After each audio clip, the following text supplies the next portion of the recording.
Good evening and welcome to tonight's episode of Eat, Crit and Survive, where a bunch of people gather in different locations to play some Dungeons and Dragons. I'm assuming that this we're playing works. Dungeons and Dragons? This is what I told you, Connor. I sent you an email weeks ago. I thought this was game night. I mean... It is, and you just lost the game along with all our viewers. You're welcome. God damn it! It's the fourth time today. Wow, that ages people with that reference. Hey, Luke. Well, I can punch you now. Unfortunately, You could Connor, certainly try. the problem is, Connor, is that we have to stay 6 feet away, and I know that your arms are too short to reach me from that distance. Oh man, you got me on that one. I need one of those 6 feet long arms. I want one of those kids grabby things, like With the boxing glove. with No, the boxing glove on it. You want the scissor? You want the scissor? The scissor lift. Just a boxing glove on the end. Or go comic style and have boxing glove arrows on a bow. Non-lethal Hawkeye. Oh dear. So yes, we are short one Ross and one Matt presently. Matt will turn up eventually, probably just as we're going for a break. And Ross may turn up at some point, he may not, we don't know. So we're just going to roll with it with the 5 players that we have and hope that no one dies anymore. So, where we last left off, the Wandering Stars had defeated their second visionary in the material plane, the ever-moving Boulder in South Peak. Having defeated him, they looked to escape from South Peak, where there were many things chasing after them. You decided to flee by sea, and by fleeing by sea, you were able to escape. Lyra doing something very cool and slashing open a wall of stone that got in the way. It is amazing what happens when we remember her own abilities. One day, Kafina will remember back at level 2 when she was supposed to use her free disengage ability to get away from the boar that killed her. I've remembered it now. I just haven't used it. Never used it. It's useful, but it's got better bonus actions to do. That's fair. But having escaped into the sea, you swam past the platinum mines, tempted to go into them, where there may have been survivors, and then just left. Making your way instead to your ship and flying it to Channel Point. The Channel Point on the Hellas Gracia continent rather than the one that is on Fiaros. Having made it there, you were immediately arrested for flying a weird illithid ship.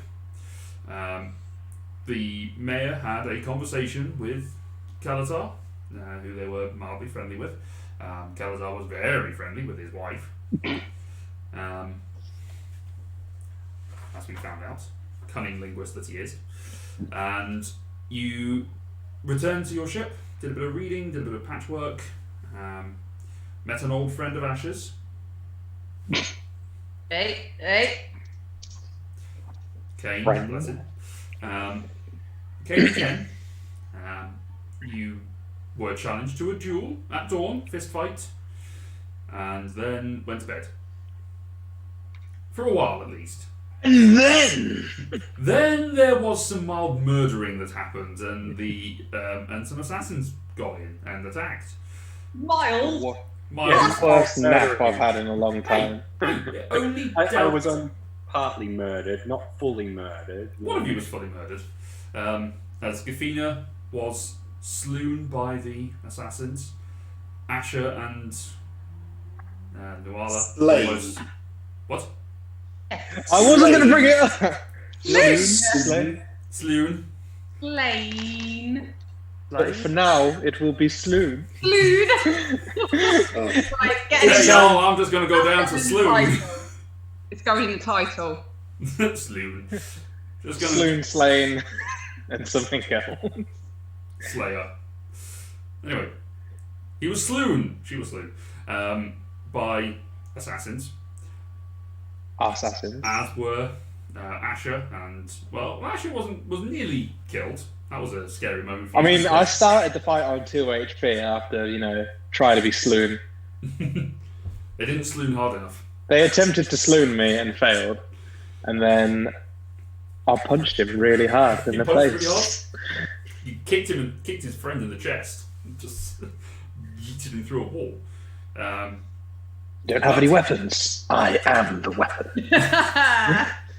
But Fists are part of my religion. those who were stabilised, apart from Kafina, who breathed her last, and the call of, I can revive this! No, I can revive this! Wait, I can do this. As Leela, Kelatar, and Cedric all sort of went towards Kafina in the room. So, I believe, Lyra, you were back to consciousness? I was, yes, I think, and I had also healed Orion? Elrion, I Yeah. think. I think you're both back to consciousness. Kelatar has suddenly started running up to the area where his dragon was resting. Oh yeah, ended in that weird double kill. Yeah, yeah. The dragon is currently bleeding out, so he needs to go deal with that. So I'm going to deal with that in the background. Meanwhile, the rest of you guys, what are you doing in this moment? Oh, Kafina's dead, so we should loot the body. Standing over Kafina's lifeless body. With both Cedrics. So I don't think Lyra knows anything that's happening that's not in this room. No, probably not. So, having made sure that Elrion is actually alive, she will sort of shout out, "Is everyone alright?" No, they are not all right. Not even a beat, just straight in there. I'm gonna leave and go and grab Shadowfang because I feel like I need a weapon. Okay, you pick up Shadowfang.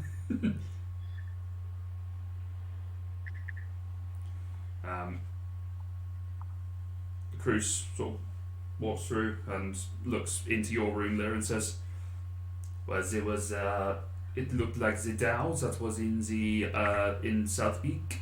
There was the ones that attacked us. Yes. And he It got looks away. like, it looked like Again. they followed us. I do not know how, but How? I don't know. Did we plane a travel? Or did we fly it? You teleported, you did teleport and then bounce there. Wow, they actually know how to track us then. Because they couldn't have been on board.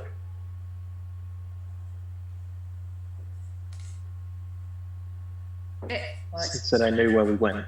160 people.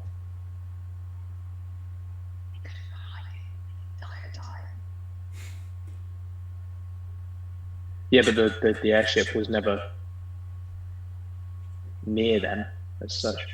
Anyway, what are we doing As far about as we Fee? know, I thought Cedric was handling it. Yes, I can deal with this. I have waited a week. Genesis can bring her back. I mean, I don't ever remember that's what that chapter being, but okay. So, since Genesis does have a ability check in it, and I don't want anyone accusing me of fudging this, would someone like to make a wisdom check for Cedric, please? In fact, Laura, for the hell of it, because it'd be funny. I was going to say, I don't want to do that. Don't worry, it's only if you fail, Fee dies. So just a Roll the D20. Cedric will bless himself, so you can add a D4 to it. And he's very wisdomful. Yes. so 13 I've got. Okay, add a D4. Yeah, that's with the That's 13. with a D4. Oh dear. Is that with the 5 as well? No, it isn't. It's just that's what she's rolled on the dice. So that's fine. So it's 18 is the total, which is fine. The DC was 18. Or is 17. So it's okay. I'm done. See you later, lads. That's all. So, And it wasn't me, because I fake rolled it and I got a 1. So, as the axe is held over Kafina's chest and The energy pulses from it. Cedric starts to concentrate and he starts to wave his hands over Kafina. This is going to take him an hour, so what else is everyone doing whilst he does this? Go up and check on it. Searching? Yeah, probably going to check around the rest of the ship to make sure that Yeah. left. Who Is Noala okay? Nuala is stable. I don't think she's healed. I think she's unconscious presently. Do I have any? Oh, can I just send the? I can just send the drones round, can't I? Yes, you could. You could sit and you send them using their sight. Yeah. I'll heal her for 14 to wake her up with my Asana. Okay. What was that? What happened? It was a minor inconvenience, but it's been dealt with now. You are covered in blood. What the? None of it is mine. It's fine. Make a deception check. It's like talking to a child. None of it is mine. 16. Yeah, no, she's. Well, no, she starts wiping some of the blood away and. It's still. Yeah, still. Oh my! And she casts Cure Wounds on you at second level. I mean, it's fine. We were going to go to bed now, so. Yes, but I don't want them getting infected. That is 10 Honey, points of healing. I'm a paladin. 10 points of healing to you. 10 points of healing. So, Leela, make an investigation check for your drones.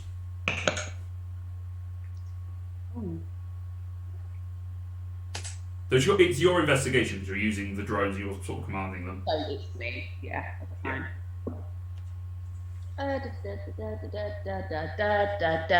21. 21, okay. So, you send the drones, and they sort of go around, looking through most areas of the ships. They come across Kalatar, and I need to do some rolls here, because this will be interesting. Okay, uh-oh. Ooh, uh-oh. Okay. Kalatar comes across... you come across Kalatar, and the black dragon Fulmar, who is awake, and is sort of looking around, really pissed off. But there's nothing on the sort of kind of exploring. You start going through to some of the upper decks, and there's a trail of dirt that is coming from the hatch and the ladder that leads to the top where the Elder Brain would normally sit. That is inside the blimp. And how we know how they Or if they're still there, where it's retreated to.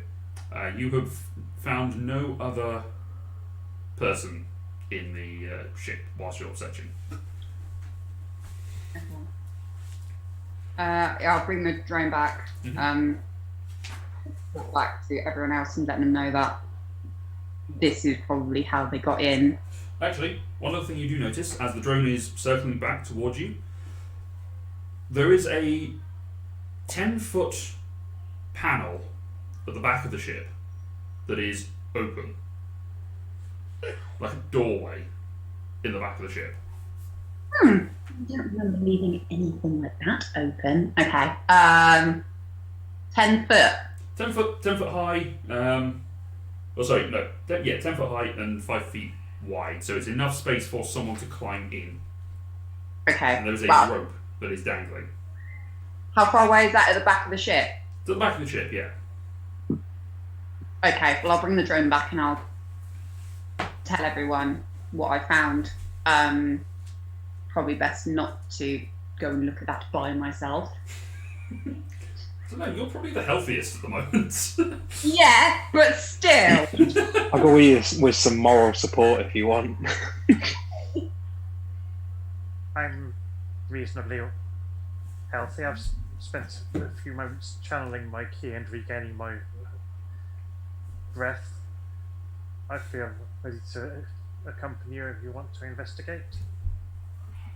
So yeah, I've used second wind and wholeness of body. Gotcha. I was going to say, does anyone need some, because I can do a little bit of healing if anyone. Lyra and Ulrion were pretty banged up. Yeah. According to D&D Beyond, I've actually got more health than I thought I had.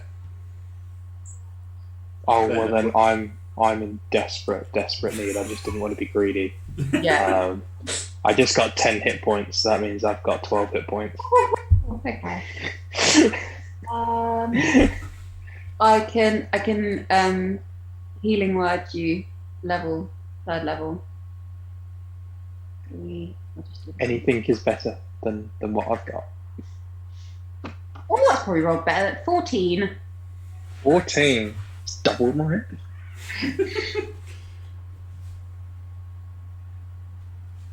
Probably the best health roll I've done. 32, yeah.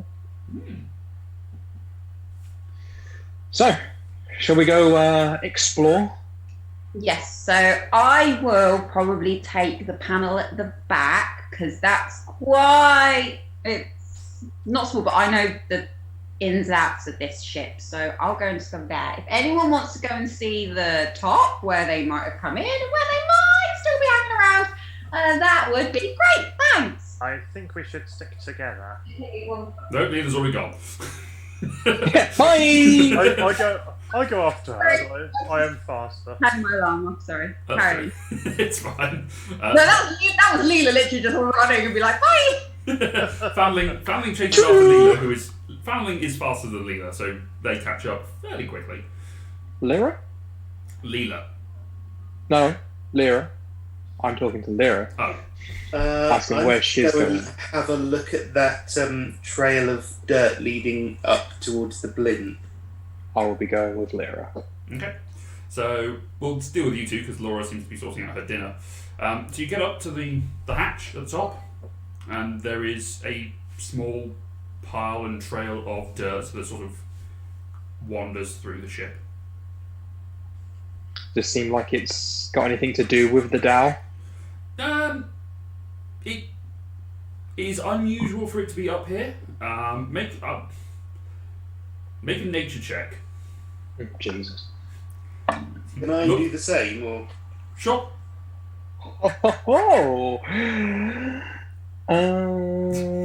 This is a 3. This is a 3. I got a crit, so 22. 22. And Lyra? I'm not sure I should, because I've got a point of exhaustion, so I'm doing it at disadvantage. You could probably still outroll me. It's up to you. It's an int check, and you're pretty intelligent, right? It's a natural one. Okay, that's fine. So Lyra, 7. Lyra, you're not from this plane. You don't know what the dirt here is supposed to be like. Actually, you spent a long time in the dirt of South Peak. I used to dig it daily. Exactly. This does have some of the granularity that you are familiar with of that sort of area. There's sort of very minor flecks of gemstone that sort of peruse in the middle of it, like tiny microscopic things, but well enough that you can feel with your thumb as you sort of grind it together. So you suspect this is probably being picked up by the Dow as they were flying. Okay. Is the hatch open? You go up and have a look. The hatch is unlocked and it is a little bit loose. You coming up, Lyra? Yes. Okay, you climb up. I'm going to give it like a 3, 2, 1, and then... Okay, yeah, 3, 2, 1. Sure. Bang! Not bad. Good. I haven't got enough HP to be slow. Roll initiative. No. Imagine. There anything up here? No. We saw him go away in the gaseous form, which we're familiar with. No, not that one. No? Can we reason that it's not dissimilar to our Windwalk. That's what I was thinking, yeah. Both of you make Arcana checks. One good roll. Oh, no, I did not. Arcana. 20. So, Lyra? I thought it was the same 17. spell. So. 17? The magic that you are familiar with that allows you to travel as mist, you know that has an hour-long transformation period and a casting time of a minute. Sorry, a minute long of transformation and casting. I mean, sorry, to speed this up, we obviously know it's not the same spell because we saw them do it instantaneously. Yeah, that's what I was giving background for. Yeah. But it's a similar magic. It seemed to move a lot slower though. When you were in your windy form, you are pretty much corporeal, your own shape. You can't fit through any different cracks, so you can just go fast. That one, he sort of slipped through a crack and disappeared. Right. With that in mind, is there anything up in the sky or anything that would remind me of? Is there an oddly shaped Dow cloud? Make a perception check. There's another blimp. More illithid. Oh shit. Perception? Yes. Fine, this is what I'm good at. 23. Plus 8 on 23. that. You look up into the sky. There are no Dow clouds that you can see. Okay, that was the only thing I was thinking of, whether it was just waiting. Dow cloud. I don't know, Lyra. I just don't trust it. I'm more inclined to think that this is possibly where they entered and they've gone out through the other. I don't know. Well, I witnessed him go out through the crack, didn't I? He kind of like... Went up into a vent, but yeah. Yeah. Okay. Shall we go and see Leela and Foundling? Yeah, see what they found. So you found Can them. we lock and seal that Okay. hatch back up? So Leela and Permanently. Foundling. Permanently, did you say? Well, just give. You went it down. Did you put something through the wheel so it doesn't turn? Yeah. There's something I can get to so nothing can easily. Okay. It would be a problem. Okay. So you found a broom handle or something, just sort of stick it through an old weapon that you've got in your bag of holding, something. Yeah. Okay. Leela and Foundling, you come across the space that is this weird empty panel in the ship. It is remarkably smooth edges.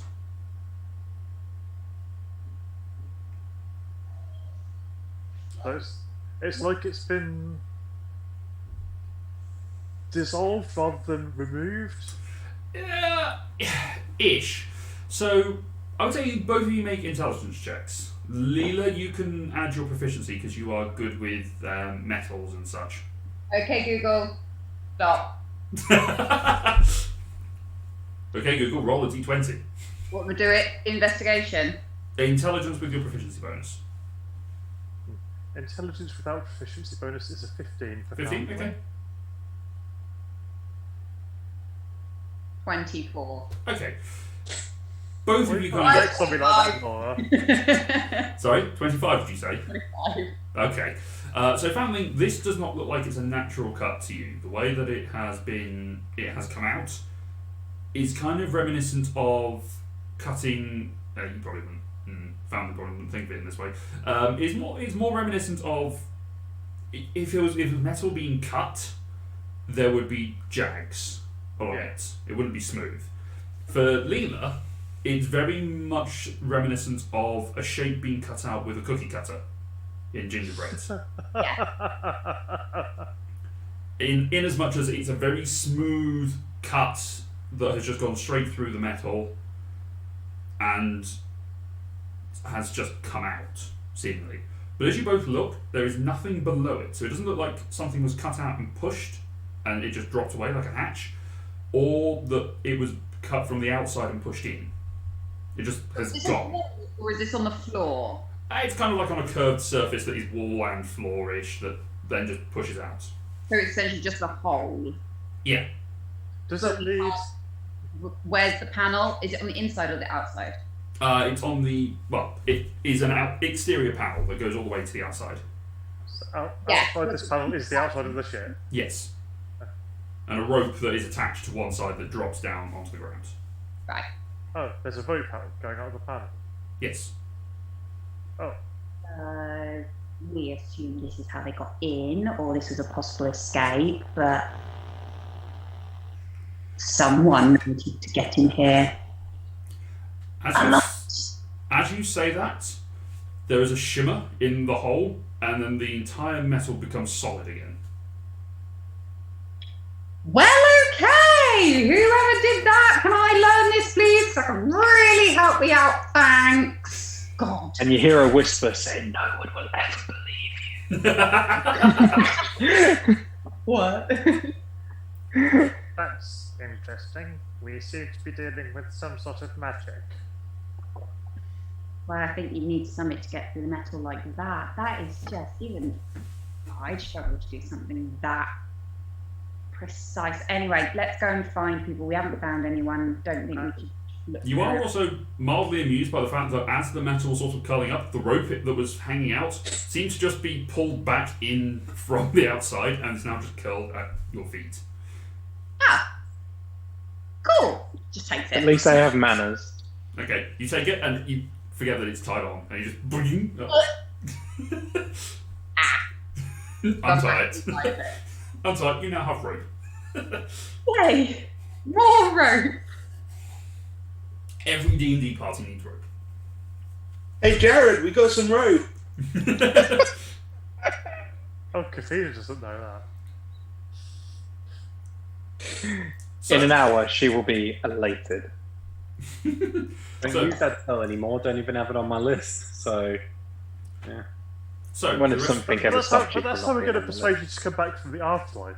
Come back, Kathina. Look at all this rope we have. You don't want to leave your rope. list. Look, Kavina, we've cut it into different sized increments of rope. Hey, that was a good idea. Climb out of the hole, Kathina. We have rope Yeah. for you. Come towards the light. We have rope. Enough rope to lasso and pull her back. But no, you make your way back to where everyone's going. Cedric and other Cedric are performing the ritual to revive Kafina. Oh, well, that would be something I'd love to see, but I'm not going to ask you to act it out. Have you got this, me? Okay, me, I've got this. Yeah, it's a lot of that.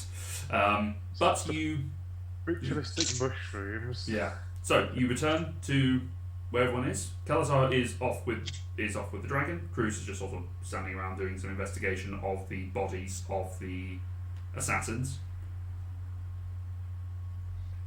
I'll fill everyone in on what we saw and found.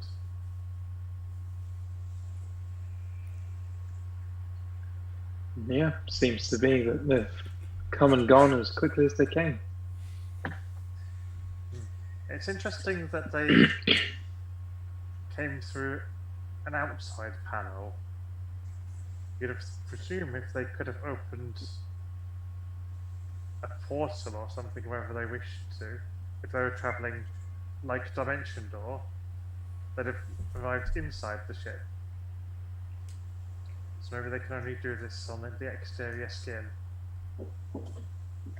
Either way, we have an issue with them either being on board before we left or arriving after, but they now know that we are here and also that there is a force or a resistance here as well.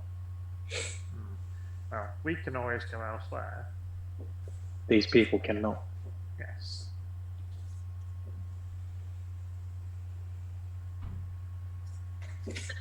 Things to discuss in the morning, at least. I am shattered.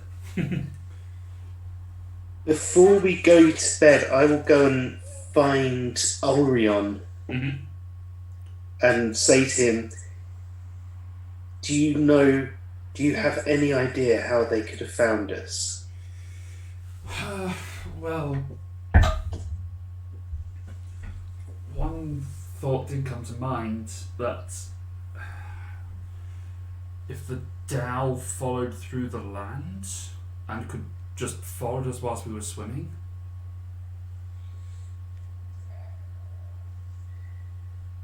Well, while we were swimming, yes, they could have, but we teleported in the ship. Unless he got on the ship before he teleported.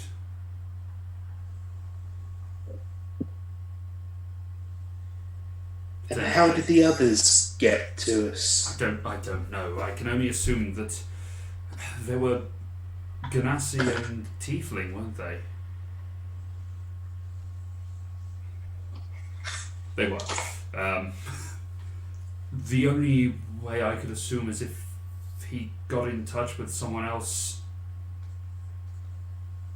and they teleported them here, using him as an anchor. Or at least nearby. It wouldn't be beyond the ability of the seer to scry on a location and then send people to a place. The seer, Ralcor. who is now part of the water Astral. Void. void. So yeah, actually took over from Bloodline.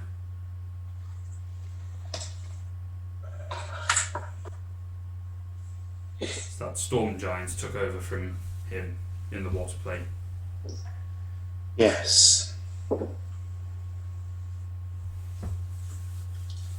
He's a nice chap. I hope he's doing well. He always seemed to have doubts about what we were doing. The storm giant. Yes.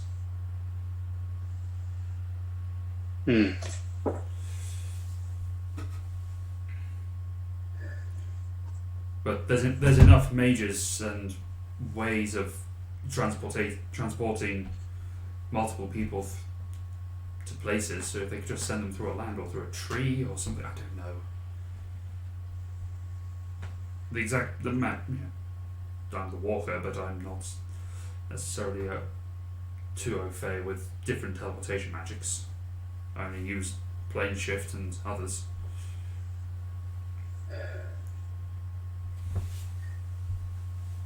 Yeah.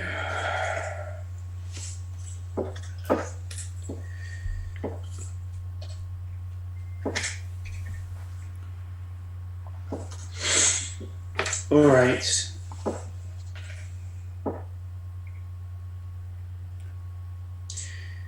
Anything else before we try and get some rest?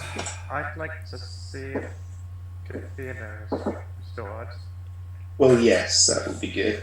It is coming to the end of the hour, so Jared, the last instruction that you had given to Cedric was a tall, beautiful elf. Yeah, it actually was. Fee said tall, and then she noticed she was talking to Cedric, who is tall, and said, and slender, like an elf. That was basically how the phrasing went. So Oh, I would you're like coming you. back as Slender Man. I would like you to roll a d10 for me, Sure.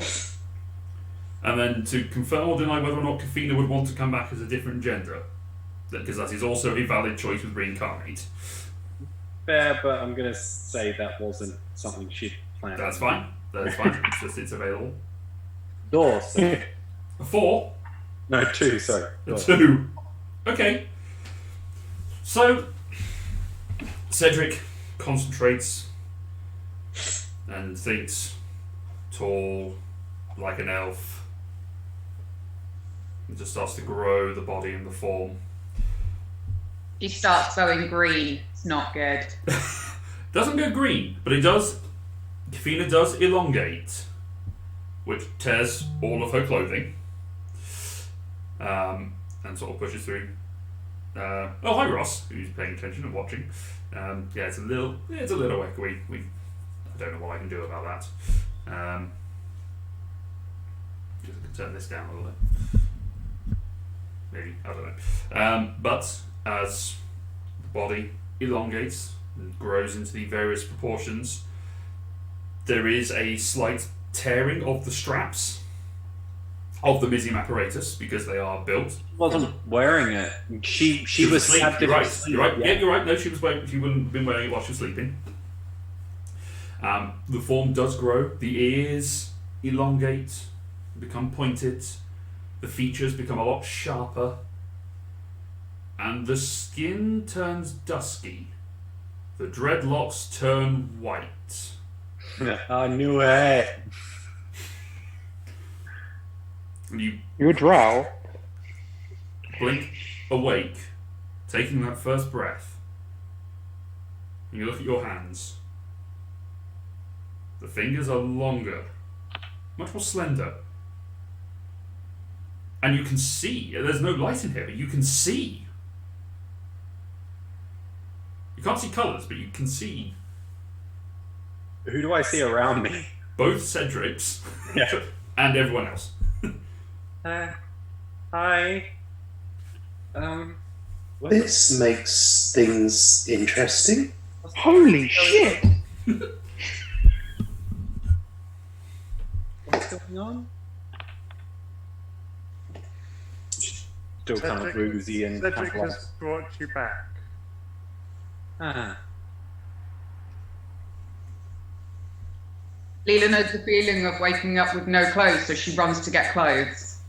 Oh, she's still partially covered, just not... No, she's still going to get it. She's going to at least find a blanket. Okay, you go and find a blanket. Thank you. Thank you. If she could actually think straight right now, she'd be incredibly embarrassed. Asha's still full nude. Just saying. I've got a great sword, and that's it. Asha has literally like just walked around with little more than like a cloth covering her chest. No, she's naked. Carla's just said she was fully nude. Sorry, what color was the skin again? Sort of a dusky blue-black. Oh, okay. Right. Is that Cedric? Did you that spell that you used on Leela? Is that what's happened? Yes, I made you into an elf.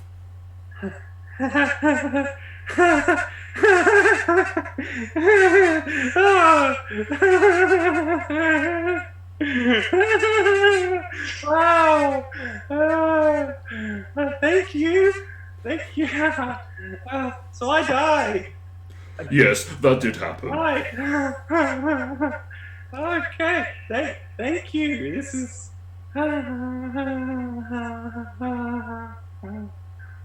All I got was a headache. Well, yes. Well, right. Yeah. I need some. Yeah. And she just kind of starts standing up and just wandering in a daze, like out. She still doesn't really know where she is. Yeah, which is fair. I'm just making sure that the version modifiers have not changed too much. Let's look at the differences between a Dow and a halfling. I come back with a blanket. You come back with a blanket, and as you see Kafina staggering around slightly. I try and comfort her because I know what she's going through. Yeah. It's unusual for you, because the times that you have tried to comfort Kafina in the past, she's been the same height as you. Now she's quite a lot taller. It's okay, come on, let's go. We're going to get some air. It'll be fine. Put the blanket. It'll make you feel better. Come on, let's go and have a chat. It'll be fine. She's just like looking upwards. Yeah. Actually, that's really handy for you, Jared, because for Dows and halflings, I've got exactly the same ASIs, so that's handy. Nice. Is it Dow, not Drow? It's Drow, sorry. So there's a Drow. I wasn't sure if I was some sort of slight variation. Yeah, no, sorry. You are a dark elf. Fee, you need to be careful in the daytime. Right, yeah. The sun is going to be hard. In fact, I don't know if you or Leela might be able to do this, but you might need some smoked glass goggles or something. Yeah, of course. Yeah, we can pick something up for you. Don't you worry. I'll get right on it. Let's just go and just have a minute. We'll be fine. We need some rest. We can talk about this in the morning. We don't have to go near sunlight. It's fine. It's fine. She tries and kind of just slowly tries. The true introvert coming out. We don't even ever have to go out. Ever. Just stay in the safety of the blimp where we've just been. We'll fight the Abyssal Divisionaries next. They're always in the dark. Scorch Lord will be interesting. Yeah, she's. Hey. No, Scorch Lord is underground, so that's okay. And he's also made of fire. Quite No, fond of it. it's not fire that's the problem for the elf, it's daylight. Is it specifically daylight? Like, Yes. just like bright light? Yeah, no, it's daylight, not bright Oh, light. it's fine. We can just hunt in the night. We're Batman. We can be the night girls. Actually, no, that sounds like some sort of hooker, escorty kind of thing. Yeah. And we're The not night women. The ladies of the night. Ladies Ladies of yeah. the night. So Jared, you now have a dark vision of a radius of 120 feet. Neat. Superior. You have disadvantage on attack rolls and wisdom perception checks when you are in sight or whatever you are trying to perceive is indirect sunlight. Okay. You also gain the dancing lights cantrip and can cast fairy fire and darkness once a day. Okay. I mean, I've lost Darkness is good. I will say for the sake of, because that would make absolutely no sense, you do not have proficiency with rapiers, short swords, and hand crossbows. Because it would make no sense for you to pick up that racial trait. I wouldn't use it anyway. No, exactly. It would make no sense for that racial trait to suddenly exist. However, you do lose your ability to be naturally stealthy and to move through creatures that are a size larger than yours. You do not have advantage on saving throws against being frightened, and you no longer have lucky. Yeah. The only downside to that is the lucky thing, I think. Yeah. I was actually thinking about this the other week. It's like, damn, why did I take War Mage? I should have taken the Lucky Feat, and then because I've now lost the prerequisite for it. No, lucky feat doesn't require you to have halfling. the lucky feature. Bountiful Luck. Sorry, Bountiful Luck That's is the the one one, I'm yeah. thinking. Yeah, that would have immediately gone. Ah, interesting. Because you wouldn't I have can still get lucky. You can still get the lucky feat at some point, yeah. Yeah, I'm not gonna. Okay, fine. Like Fee is just gonna be like, wide-eyed deer in headlights. Like she's probably still nodding because she thinks she's still listening to someone and having to barely respond.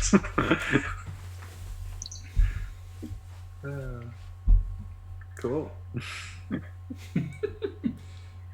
Oh man. So, Sorry for her. Now she's got to try and sleep. I don't know if she's gonna sleep. She can't sleep. She cannot. She will never sleep again. Oh, is that a thing? Drow, an elf like all thing. elves, meditate, they trance. They don't sleep. Yeah. As Kafina... That's a weird thing because that's to do with their souls and past lives and stuff. So, Kafina, as you spend maybe an hour or so with Leela, being comforted and sort of drinking strong tea with a lot of sugar, which tastes really weird to you now. Like you're used to sweets, but it doesn't feel right on your tongue anymore. I will go to Fee. Mm-hmm. You have not rested as an elf before now. Ah. Sit with me, Okay. and we'll try this together. I'll leave them, and I will, go and rest Okay. as well. I'm just trying Secret club. guide Fee into the trance, given that must be really weird. Yeah. Just to launch into it as a full adult. Yeah. The reincarnate spell is messed up in some ways. It is. Imagine being a halfling and then being a Goliath. Yeah. That was Ross' last campaign. Opti, yeah. I was thinking more like if you become a Luxodon, because then you've got a freaking trunk and you're huge. Like, just. Oh, don't worry. You had a chance of becoming something much bigger than Kafina, but not an elf. Oh, can I know? If it had failed, I have a whole list of all the different races that you could have become, including Loxodon Yeah. and Elkator and Minotaur and Centaur and all that stuff. Yeah, at those moments, Fee then just like electrocutes her face until she's dead. Like, if she wakes up with the top half of her body being a ball, she is not happy. something has gone terribly wrong. She's just like snap off a horn, stab it through the temple, you know. Just- Fine. You have a week. Leela was supposed to be changed back after a week, and she's found it okay. So. Has she though? To be fair, Cedric can cast the spell normally. It's just he has no control over it, so it would just be a shit shoot every time. Mm-hmm. Anyway, doesn't matter. So, as the trance is had for Kafina and Lyra, it's unusual for you, Fee, because instead of the dreams that normally go through your heads, you're actually thinking. I feel like I'm both thinking a lot and not thinking at all. One of those moments. Yeah, you're not thinking about. You're thinking about what's happened. You're thinking about, will my family recognise me? You're thinking about the various members of the family, the ones that are elves, or at least part elf. You're thinking about everything that is connected in some way. You're thinking about how your magic is now manifesting. You think, ooh, one of my favourite spells is literally daylight.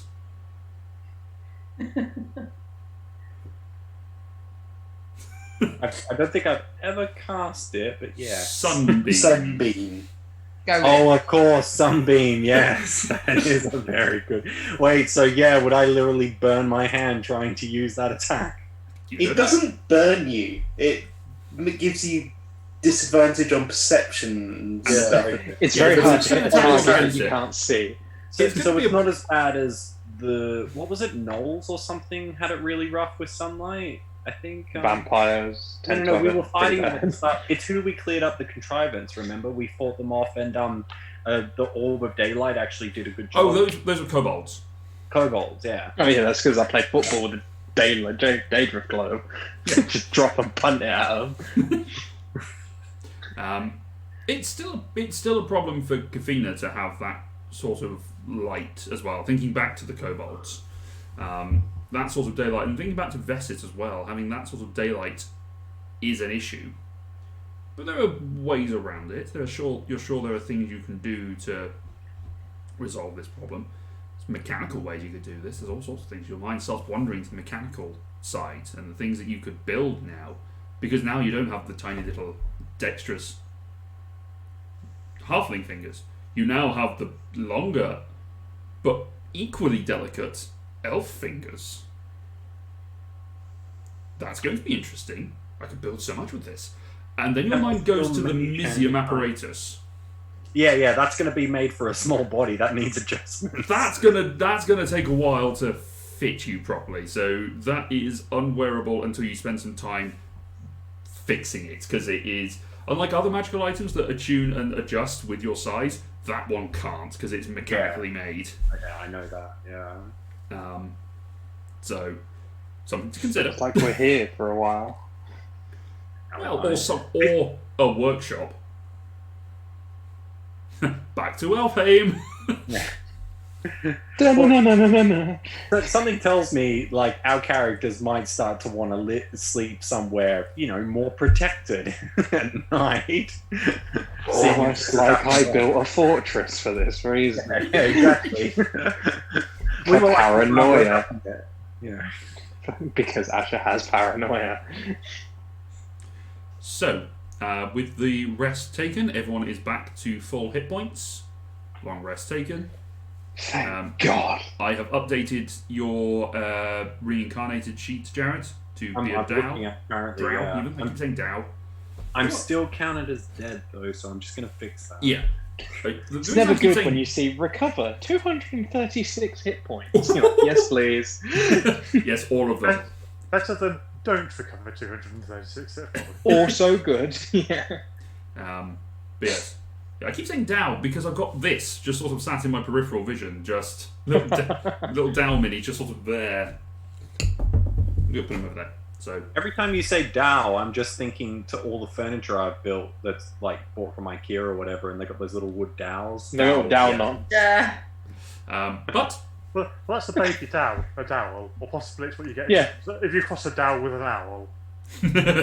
All dowels start like that in IKEA, and then they grow. well, you plant. That's them why and there's they all. just That's why there's always spare ones. You're supposed to plant them. Grow more trees. They give you 5 spare ones. So, you come back to consciousness, all of you. It is about an hour or so before dawn, which is when Asha is due to have her fight. I wish to convene with Cedric. Which one of us do you want to speak to? Yes, Asha, you could speak to either of us. Come on in. We share a room because we like being together. We grew up I'm with glad you siblings. both share a room, because it means you don't inflict this torture onto anyone else who doesn't want to be here. Oh, but you clearly want to be here. Yes, she wants to be here. That's okay. I do What want would to you be like? here. What can we help you with, Asha? Yes, what can we help you with? We're here to help Ross, in any if way you're we still want. watching, goddamn hurry up. Oh, it'll be worse with Ross. Not to be Ross I'd like and to ask me. a favour of you. Okay. I would like to borrow something for a short period of time, if that's okay. Okay. You see, I'm about to get into a fist fight with a man who I have no intentions of laying a finger on. Yes, I was going to give you some magic on that. Well, I was thinking, if I may, borrow Mother's Embrace for a short period of time. It would mean that no matter how much damage he inflicted upon me, he would never be able to bring me down. And as soon as we were done, I would give you it right back. That seems reasonable. Yes, I have consulted with myself, and yes, you can borrow it. I will hand it right back to you as soon as we're done, Cedric. That's okay. Thank you ever so much. Let me cast something on you first, and he will cast Okay. freedom of movement on you. Okay. And then come back in about 40 minutes, and I will give you wood. What is that thing called? Freedom of movement. Oh, well, No, the item. thing. Mother's Embrace, Is it actually? Right, okay, I can't find it. I believe. Oh, yes, okay. But if you come back, I will give you wood. And he picks up this handful of oak bark that he's just got lying around. Because Cedric. Oh, okay. Well, thank you very much, Cedric. It's been an absolute pleasure. That's okay. Have fun in your fight. Shall we come with you? Oh, of course. Of course. Okay. So, anything else anyone wants to do in this hour before Asha's fight? I'll do some reading if I've got some. I'm going to attune to Mother's Embrace. Okay. You can read another hour, Foundling. Can I look into the thing that Lyra said to Fee about she'll need some, like, smoke something? Sorry. I said about smoke glass goggles or something. Oh, that I see. might have- Making something to help her see in the daylight, essentially. So basically making sunglasses. Okay. You can go through your various materials. You can find some welding goggles that you have that you could probably apply some sort of taint to them, or tint to make them a little bit, make them darker. Wouldn't cost you too much. You're probably going into town and get some materials for that. Wouldn't be too much. In an hour? Not right now, mostly because it's dark. It's still dark, and the shop's probably not open yet. Yeah, that's what I thought. But I'll look into kind of. Yeah, you figure out what you need to make that sort of covering on it. It'll make it easier for Kafina to see in the daylight. It's still going to be unpleasant for her though, but you just get her a big floppy hat. A what? Big floppy hat, one of those big straw hats, big sun hat. Oh yeah, that's practical. That's a look of white dreadlocks and Dark skin and the huge rimmed hat that really fancy women wear on holiday. not even one of that. One of the straw hats. And the summer dress. Really Yes. easy ones. Yeah. So, time is spent. Asha, you attune to the Mother's Embrace. I do. As you come to the end of the achievement, Cedric comes over. Here, I have wood for you, and puts a hand on you with the bark in his hand and casts bark skin on you. Your skin then just transforms into a rough bark-like appearance, and your armor class is now 16. Nothing has changed. Are you not wearing your armor? Your armor class. What's your armor class Armor without class- armor? 16. How? Oh, barbarian. Gotcha. I'm a barbarian. I took my armor off, and not a lot more has happened. That's right, because your constitution goes through the roof when you're wearing Mother's Breath. In which case, he won't bother casting bark skin on you. It doesn't do anything. My constitution modifier is so every round Asha heals 1d6 plus 8 Mm-hmm. in a fist fight. Yeah. Can Cedric still give her the wood? Now I've just got a piece of bark, which I Yeah. might just. No, that Hit that's Kane. actually rule because it's going to hurt to punch you now. Four. You've tried punching a tree. It bloody hurts. I That's how I trained. Punching trees consistently. That So- sounds like normal training to me. Yeah. Well. So, as you come towards the end of the hour, coming towards the dawn time, who is going with Asha to have this duel? A fist fight. A fist fight is right up my alley. I would like I'd to quite join like to see it. Okay.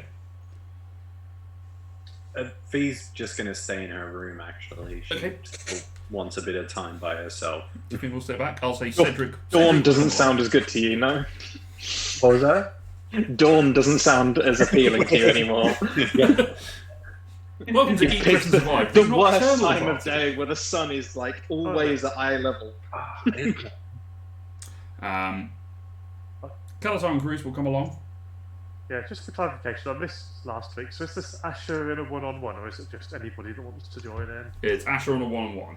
Okay. I upset someone about 88 sessions ago, Yeah. and they have held on to a grudge. I mean, to be fair, that's probably only about 6 weeks. About 14 levels ago. 13 level. 13 levels, and in game time, it's about a year and 3 months or so. Year and a half You must by this have point. really pissed them off. Yeah. Yup. So, you make your way to the tree, and you can see that Kane is standing there, his shaved head and the thick red beard. He has gone with his working vest, and you can see his bare arms just sort of tattooed and scarred. Ken is also there as his second, and says, if you wouldn't mind, points at a pile where the weapons have been placed. Yeah, put Shatterfang in the pile. I'm sorry, I couldn't talk him out of this. Oh, no, it's absolutely fine. Alright, well, good luck. Do you have a second, out of interest? Turn to my lovely band of adventurers. Sorry, A Laura, second. has Leela gone along with this to watch, or...? Yeah. Okay. I think Foundling might be the best choice for your second. Foundling, if you wouldn't mind. I don't know the protocol, but I'm certainly willing. I'm not much good in a fist fight, certainly. Foundling comes up and sort of stands off to one side, but close enough that if they have to intervene, they can. Okay, yeah. I'll stand in a similar position, maybe on the opposite side, so we're seeing it from both angles. Okay. You've got the doctor on site. You make him turn around so you can have deniability. Knew it. Saw it coming a mile off. It's the Tyndall Commandments. Anyway. So. So you are stood in a position, ready to fight. I would like you to roll initiative.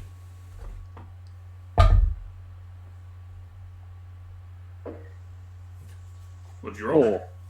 4? Yeah. You are, unsurprisingly, going second. However, not by much. I got a 10. I see we're a dexterous bunch. Yep. we're clearly statted for nimble and flexibility. Right? So, he stands there, snarl on his face, he raises his fists, ready to fight. He gets in close, moving up to you. As he gets in, you can sort of, as the wind comes with him, you can smell a faint smell of rotten eggs on him. I'm not entirely certain whether that was like his breakfast or something weird. You don't have much time to think about it before he swings at you. Nope, that's a 10 with the first. And a 21. Okay, so the fist comes in and swings, hitting you with a lot more force than you anticipated.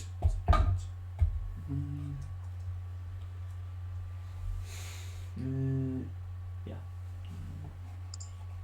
You take 12 points of bludgeoning damage. Mm-hmm. And as it strikes, you just feel this ringing in your head as you take an additional 5 points of psychic damage. Okay. As the strike hits, I need you to make a wisdom saving throw. 23. Okay, you're fine. So as the strike hits you, just feel something sort of pulling at your mind. Like you're not entirely certain. You've not been punched in the face that often, so it might just be that the rattling of the brain, and then you sort of snap back. And, your turn. Start my turn. I regain my hit points. Yep. I gain 11 hit points. Okay, so you're down 1. Yep.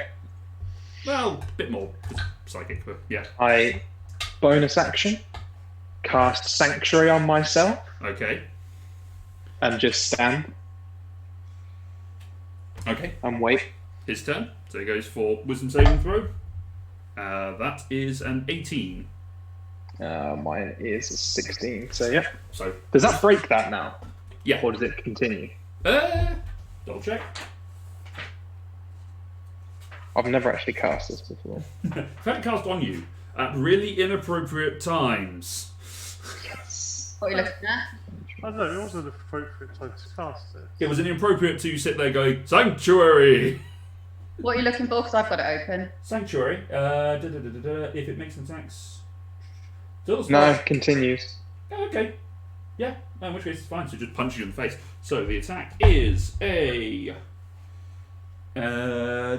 25 to hit. Hit. Alright. So that is 11, 17, 20 points of bludgeoning damage. Mm-hmm. And 9 points of psychic damage. So Yep. 29 total. Second attack, the wisdom save is a 3, so that doesn't work. Fails. But I need you to make another wisdom saving throw.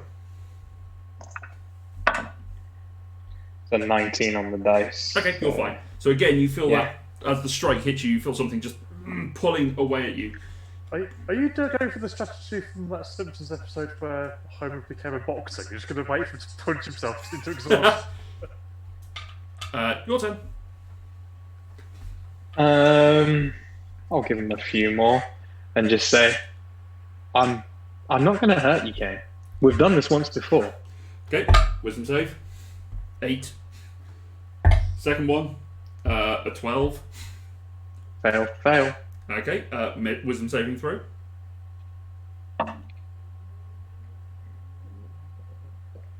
21. Okay, carry on.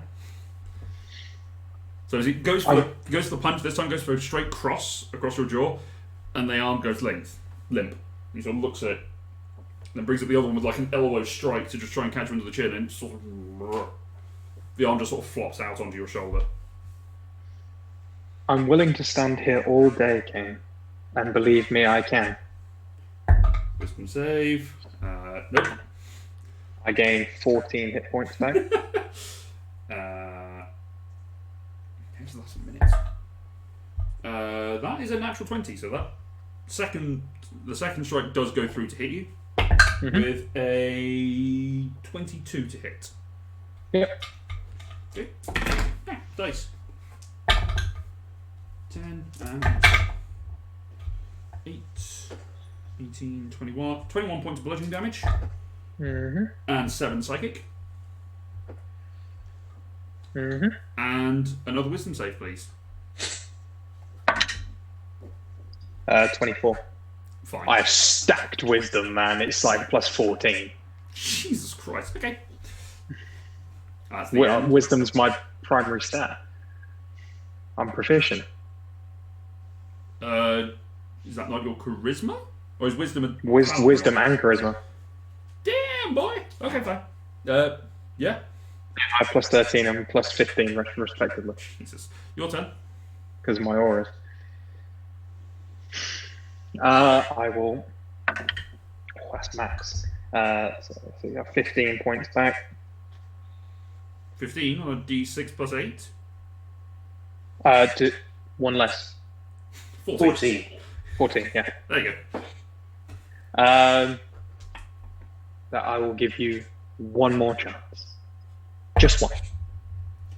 That is a unnatural 20 on the wisdom save. Makes it. Yeah, there it is. Natural 20 on the punch. Okay. Channel Divinity. Can he make a wisdom saving throw? Yes. That's cocked. 19. He makes it. He takes half of whatever he deals to me. Okay. So, you take, that's 10, 13, 26, 29 plus 11, 22, so 51 points of damage total to you, so he takes 26. Yep. Okay. That was his first strike. Goes for the second one. Mm-hmm. The wisdom save is 16. Is that hit? No, my DC is 18. Okay. Then another wisdom saving throw from you, please. 23. Fine. Roll for 10. So yeah, that was his one. So at the beginning of my turn, I will 13 hit points. Rage. Yep. And then I'm going to punch his face in twice. Okay, go for it. Make your attack roll.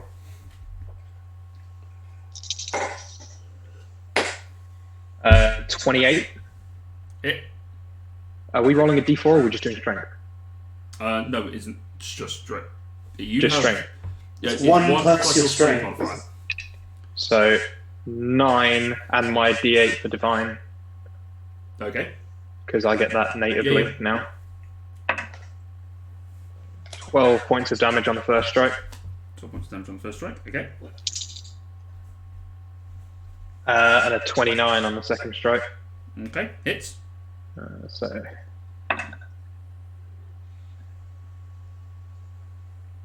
13 points on that one. Another 13. Okie dokie. So Asha finally seems to get into the fight and just comes in with these two divine fists and just jab, jab across into him. You feel the resistance doesn't feel normal to like when you punched people yesterday. We don't have much time to think about it as he then comes in to make 2 attacks against you. Mm-hmm. That is there's no whiz save on this one. Huzzah! That is a 22 and a 26. Hit. Okay. As a Matthew returns. So you take. I'm just going to do this multiple dice times. 11.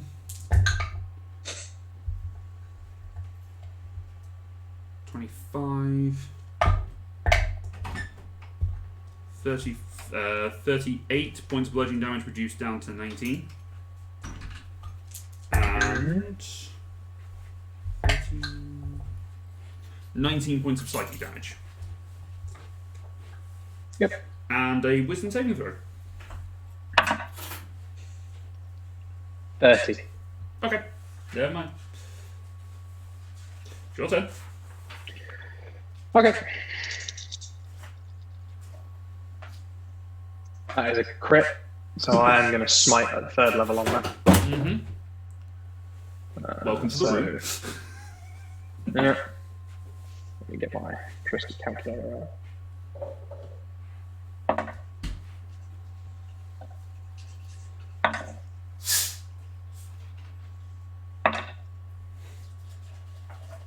One more.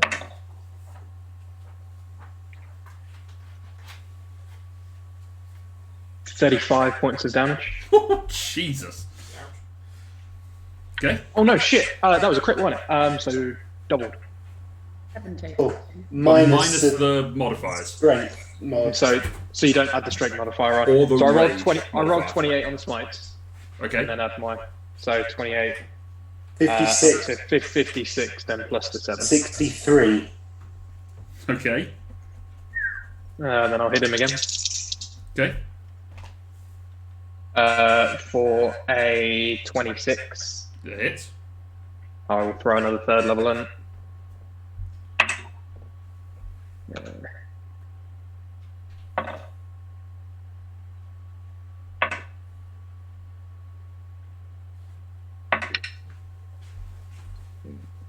Uh, 28 points of damage. Okay. As you go and you take the first strike and you just feel the divine burst go off in the chest, you suddenly see the internal section of him just depress somewhat. And it's not normal. Like, there is a way that the human body reacts to being punched, and if it does flex in like that, it doesn't go quite so elastic.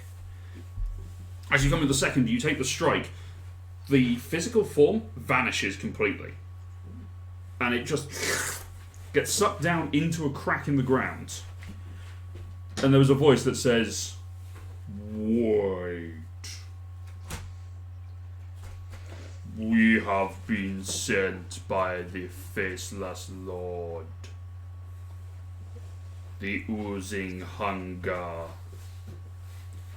Jublex. To understand and negotiate." And that is what we'll pick up after the break. Ta-da! So, we'll be back in about 15 minutes. We'll see you very shortly.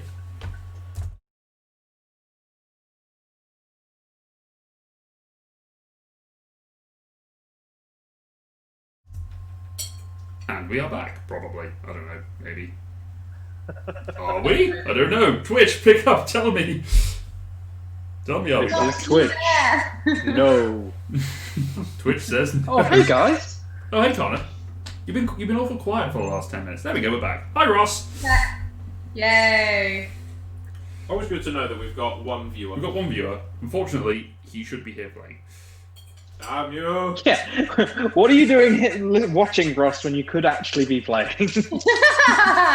That either says that you are really committed or your event you're at is pretty crap. Or the event no, is just all watching the stream through one device. Oh no, he's got Zoom on one side and then he's got the stream on the other. So he's got headphones in on one side. So he's trying to think of ways he can have a conversation that he's still involved in this, but it doesn't match up with what's going on out there. But the problem is because Cedric's voice. I ain't playing poker. Playing course he is. poker. Good lad. You can definitely play D&D and poker at the same time. It's easy. Exactly.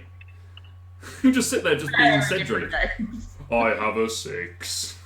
Actually, yeah, you just roll dice, just go 20. It's like, oh shit, I have to raise 20.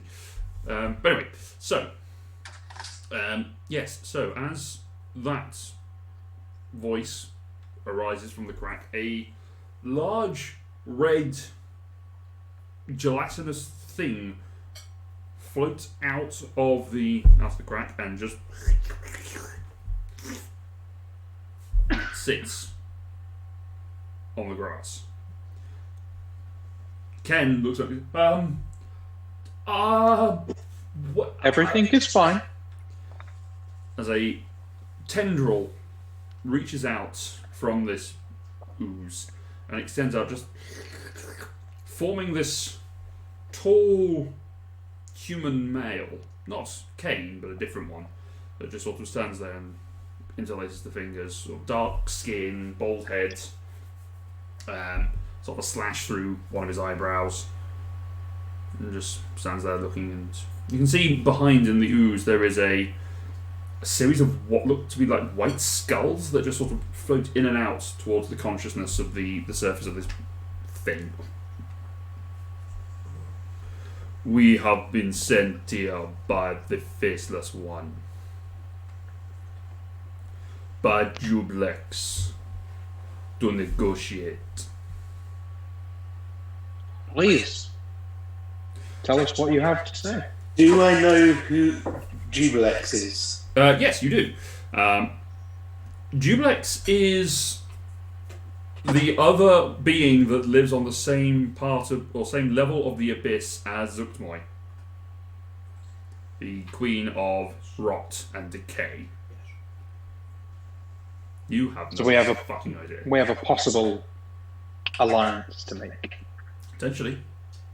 Possibly. Jubilex has the desires to consume all in his domain. Maybe not then. When the witches brought Zuktmoy through, they brought the faceless lord too. He desires to return to the abyss, where he can consume the palace of Shedakla. Her existence is the gravity which keeps him locked here, but if she falls, he can return to Shedakla and consume all there. And what are you offering us in return? We can give you guidance through his side of the labyrinth system, known as Abelos, where you can avoid her cultists. We already have a potential ally in and around that area. If it is the ones with the centaur, the halfling, the half-orc, the dwarf. I'm trying my hardest to not move my face in recognition. Make a performance check. Or deception, actually. It's probably more deception than performance. Finally, something good, because my charisma's +5. But I don't think I'm proficient in that. It is And deception. deferred elf. Deception 5. 20. Okay. Doesn't seem to notice. You keep a very good passive face. They have been seen and expelled. Interesting. By you or by Zgotmai? We believe it was by the ones that are controlled by the mushrooms. Cedric? Cedric goes, not me. I don't have anything to do with this. The mushroom zombies? Zuktmoy the Ublex looks up and just tilts the head, looking at Cedric studiously.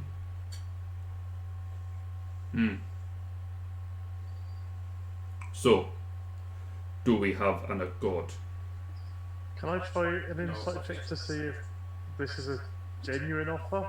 Make an insight check. It's only a temp one. 16. 16? From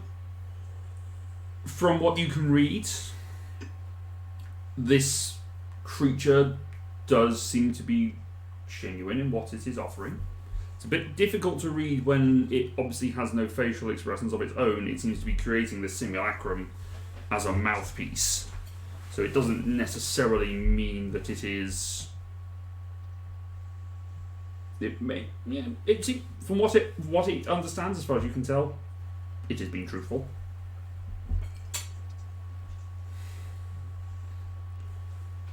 It doesn't have any clear signs of deceit. So, I think this is just worth to a try.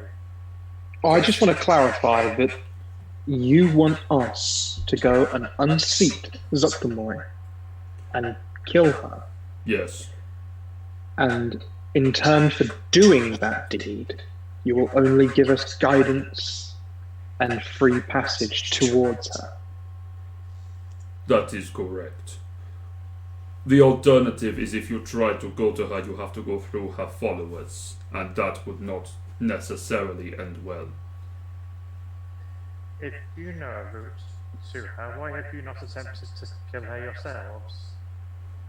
Because our forces are not as strong as hers. There has been a passive agreement to not interfere with the other.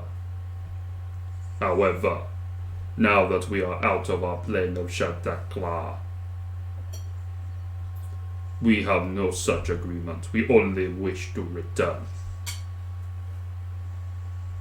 May I ask, in return, you see this place here is a place of refuge.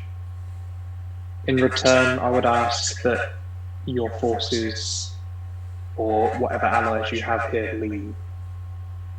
And leave these people be. We can do that.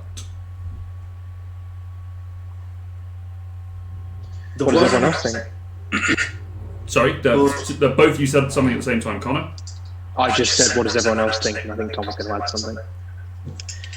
The one whose shape you took, Kane, does he Yes, still live? he does. In a coma somewhere within the city. This city, or Yeah. That city. Points across to Channel Point. it's more than fine. We can leave him there for a little bit.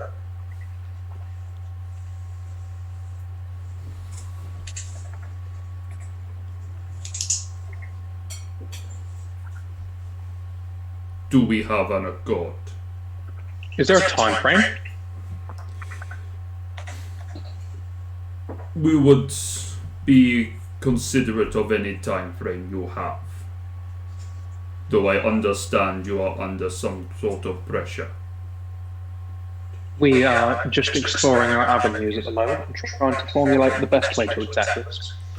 It's in our best interests, as well as yours, that you all go home. We do not wish to exist here much longer. So if you would... And Where should we meet you? We should meet you somewhere outside Avalos. he reaches in and just pulls out his hand, and there's this small green, you know, that sort of putty type thing that you get when you're, you know, when you're a child, and that sort of silly putty. Play-Doh? Push around, yeah, flubber kind of thing. It is essentially a small flubber that he just presents. Speak to this, and it will guide you to a meeting point when you are ready. Does anyone want to hold the booger of secrets? Is that Calator or Bruce? Calator. Okay. It jumps in your face. No, it just sort of. And Calator. Alien face, I bet. Seems to take very interest in your fingernails and just starts cleaning underneath them.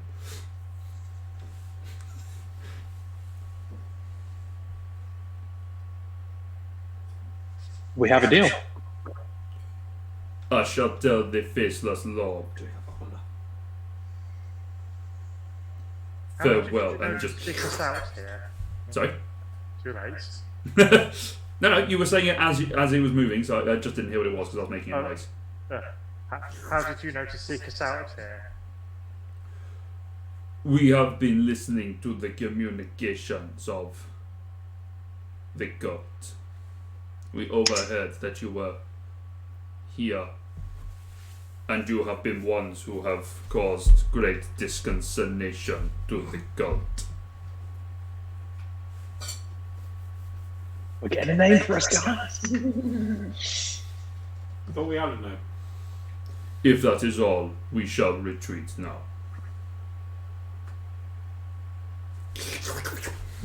Disappears into the hole and gone. Man, that's gross. Kane is just stood the Ken is just stood there going. Oh, don't worry. This I think happens. this means Asha wins. Yeah, by default, really. No denying that. I'm getting my wife and we are leaving. Goodbye, and he just runs off. Safe travels. Just waves behind him and runs away. And turn around to the others. He's not going to make it. I hope he does. Oh, I hope I just gave him a small fortune, but I doubt he has You gave the him all. Was it you gave him like 1,000 platinum or something stupid? 150 platinum. Yeah. I'm not quite Kafina. Oh yeah. No, he's golden. So No. Yeah, he's got more than. He has left behind a pile of weapons, though, with just a thing on top. he's left the weapons. He's just run off. I will retrieve Shatterfang and inspect to make sure that it is the real one. You make a look at it. Make an investigation check. 18. It's a cake. Oh! No, it's Shatterfang. Yeah.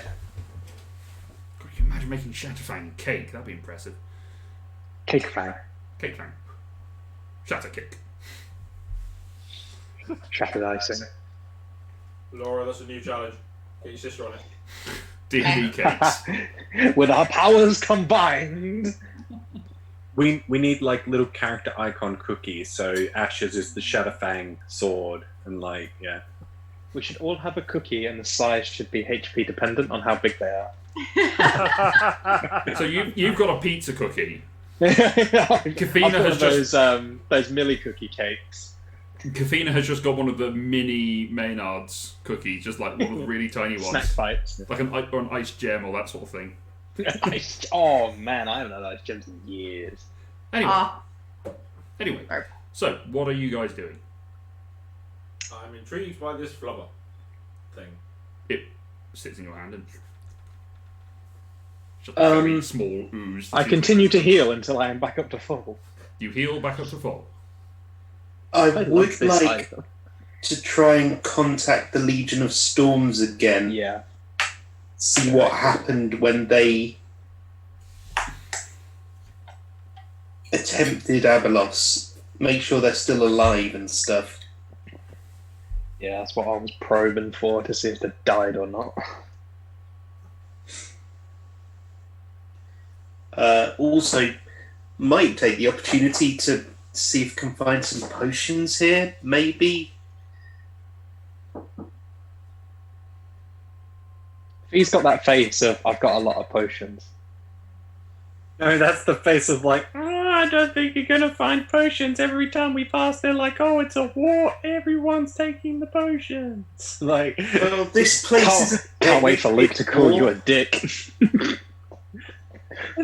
I mean, being suggested it multiple times. We literally just have to go to a continent that isn't currently in the middle of a war if we want to. Well, I mean, This once we've continent explored isn't- this place, We're gonna have to really we- watch the crosstalk, guys, because people keep talking. I over know. each other. Tom? I'm just saying, this place isn't actually at war. It's just a refugee camp. So we might find something. You can go. And then and look. also, once we've explored this place, we do have the ship and can go almost immediately to any place we have been to accurately. We can even go all the way back to Jorvik and it wouldn't be all that inconvenient.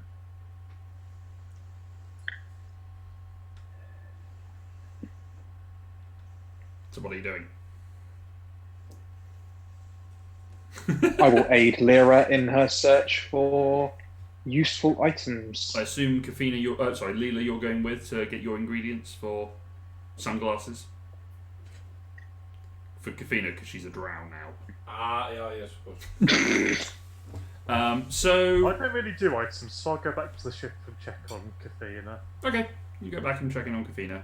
Kartar Cruz. I'll go back with Foundling, and I will attempt to make contact with the Legion. Ella? Ella, Bella, Bella is the leader. Ella is the I ask it every single time because I can never remember. Just name them all. Bella, Ella, Kala. So Lyra, Leela, and Asha. You wander into towns. The markets are just sort of starting to open up, and there is already a long queue that is in position for food and groceries and all sorts of things. There is a lot of people trying to get bread. Blue roll? Not loo roll, but Pasta? They get leaves. That's so it's like the pun. Yeah, loo roll and pasta is just they're all sold out. So They were the first things to go. Queued up, ready to receive things. Luckily, there is plenty of fish because they are on a coastal channel and they are fairly easy able to get fish. But it's after a while you get bored of fish. You sort of walk past various adults. There's a few children that are stood in the queue that don't look like they are being looked after by adults. It's a little bit distressing. Asha? Am I able to discern how many non-combatants are here? Make an insight check. Insight. Okay. Insight or perception, whichever. They're both +8, doesn't matter. Okay. 22. 22, okay. You look around at the various people here. Pretty much everyone who you come across is a non-combatant. These are families, these are merchants, these are people who have been forced out of their homes. How many-ish? This time in the morning that you wander past, I mean, there's hundreds of tents that are outside the city on both sides of the channel. The reason I ask is our home can feed up to 200 people a day of different stuff, and it's in a continent that's not at war. Sure. There are plenty of people that are wandering around in this. You're not sure how many of them are residents that live here normally, or are people that are refugees, essentially. It's not easy for you to make the difference between the two of them. Possibly due to... Is this something that I could possibly ask the commander who I saw previously? Potentially, if you can find them. I will go looking for him and let Lyra go to her own thing. Okay. Make an investigation check. Do you want to let Tom do his thing first? Sure. Or? Tom? Lyra? Leela? Yes? What are you doing? Hold on. No. Carry on with someone else. Hold up. I said I was searching for potions. Make an investigation check.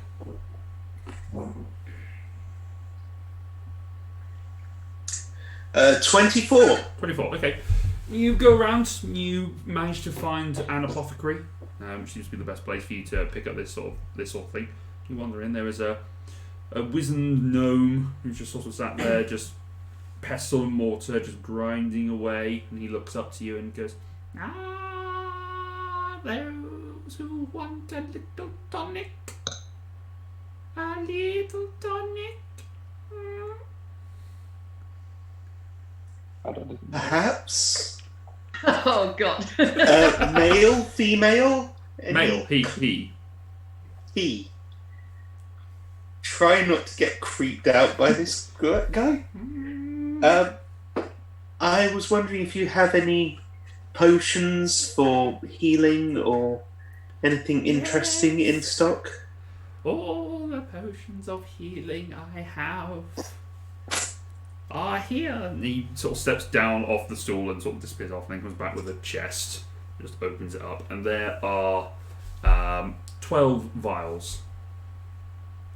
Are they all standard healing potions? You have a look at them. Some of them look more impressive. These 4 are those you would call standard for those who are beginning their journeys. These 3 are for those who need a greater healing experience.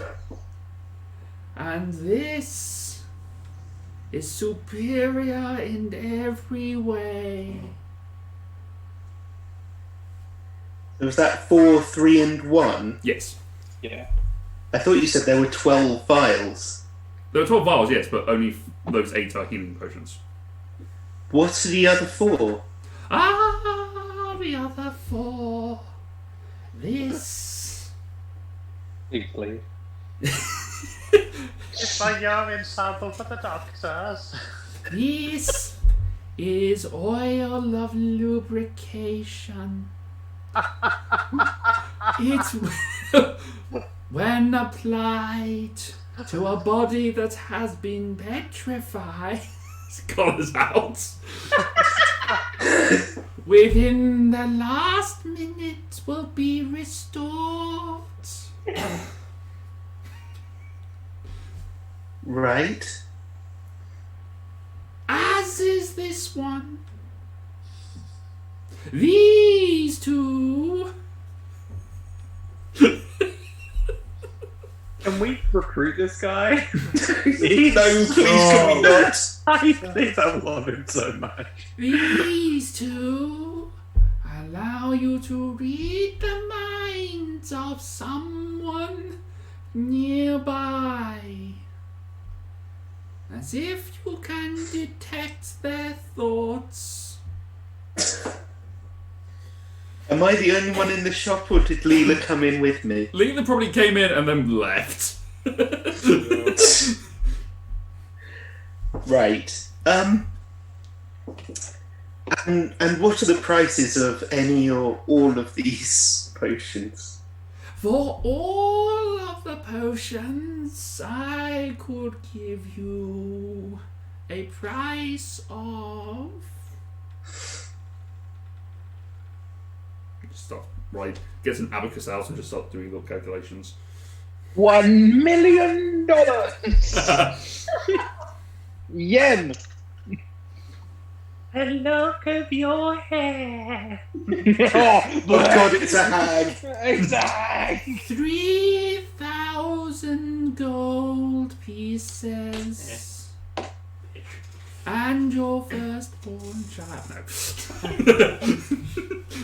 No. When What we've about, been cock blocking Lyra, that's not going to be a problem. what about without the potions of thought detection? To 2,500.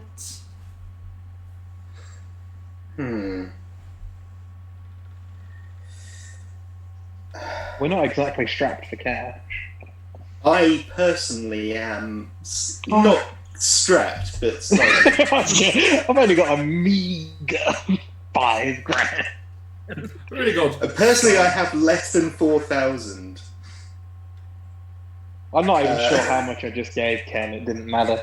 I gave I don't him know so how much much. I didn't care.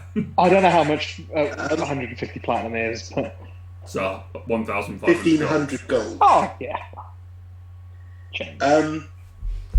You just gave him a load of tenors and it's fine. And what about without the oils of lubrication? Those would be another 500 off the price. So all the healing potions for 2,000 gold pieces. That's right, dear. That's right. What's disconcerting is that he's still moving the pestle and mortar around. There isn't actually anything in it. Just sort of grinding stone on stone for no reason. I get it. It's like a fidget spinner for him. Yeah, kind of. It's a nervous tick. So I will purchase just the healing potions. Thank you, sir. Very good. He takes the hands out, shaking as they come toward you to take the gold.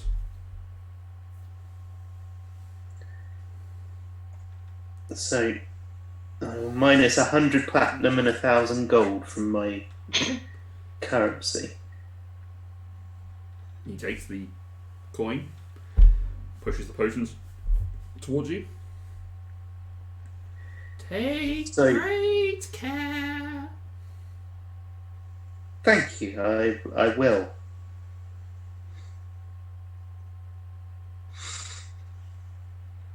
Backs away slowly. Yes. I will go and try and find Leela. Make sure she's all right. I imagine Leela was just standing outside going, oh god, is that what other gnomes are like here?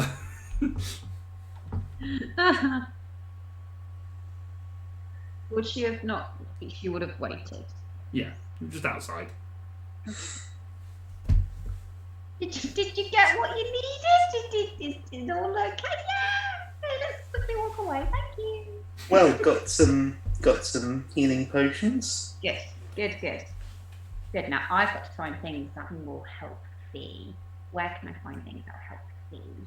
Do I know what I need? Yes, you do. You're smart enough to know what you need. Make an investigation check. Good job Leela is, because Laura ain't got a clue, mate. And Luke does not know how to make sunglasses. So... Investigation. Yes, please. 15. 15. You wander around, you ask a couple of people for the various bits and pieces that you need. You manage to pick them up from a couple of different suppliers for 30 gold. I don't even know how much I have. I don't think we actually gave Leela any money when we built her on D&D Beyond. I'll pay for you. I mean, she has something. She has like the basics, so Yeah. whatever she. You have 30 gold. Thanks. Paid for you. So you have the materials to make goggles of darkness. Or sunglasses, essentially. Shades of edginess. Yep. So, with that done, Thank you, Joe. That's perfect. I think we should probably head back now and see if we can try and find the others. And I should go make some sunglasses for Fee, and hopefully that will make her feel better. I'm sure she'll appreciate that. Thank you, Tina. Let's go. Okay. Foundling, Calatar Cruz, you guys doing anything with Fee? Or Fee, are you doing anything other than turning your tunic into a dress? Yeah. Because, like, at no point have I gotten any clothing that actually fits my new body. Like, I've just went to bed with the thingy that was Blanket. So, yeah, Fee has, for the longest time, had the fancy dress back from when we first met Durelis Yes. sitting in that pack. So, I'm assuming it's got a lot of fancy layers, and I'm just going to try and, like, snip those off. And, you know, like I said, it's basically going to make sort of a tunic skirt, sort of like one-piece sort of skirt sort of thing. Sure. I need to cover my body for now. Do you have Yeah. a sewing kit? Or whatever, or the weaver's kit, or whatever it is Yeah, that's... I don't. So I'm. Yeah, no. So, okay, so you're attempting this with your tinker's tools. Yeah, I'm probably going to basically rivet a bunch of it together Yeah, instead of like sewing it. jeans. That'll work, right? I mean, Laura, do you want to take this one? As the resident dressmaker. That's the resident woman. No, she does actually make dresses, so... If you cut like holes in like a big sheet of something and you can use it to tie it around, crack on, but you can't really join things together unless it depends what you're using. Well, I mean, I thought staples, but rivets would be something she would actually. Well, just Staple it trying to together. think, what is a more basic thing than sewing? And you know, staples are kind of basic. It's just a piece of metal that loops around. And I thought, well, she might have enough to basically, because she should have at least some metal wire to use as basically thread, and she can just do it by hand. The wire's better than staples because, funnily enough, staples don't actually hold that much together. I've learned on a couple of nights out. Sorry, we want to do the adventure for story time now. No. That was more in my burlesque days where like I'd have a costume malfunction and we'd have to like staple it together.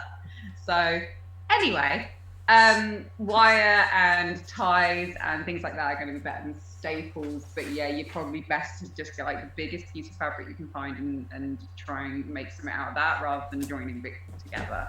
Alternatively, you could just borrow clothes from the other elf that is in your party.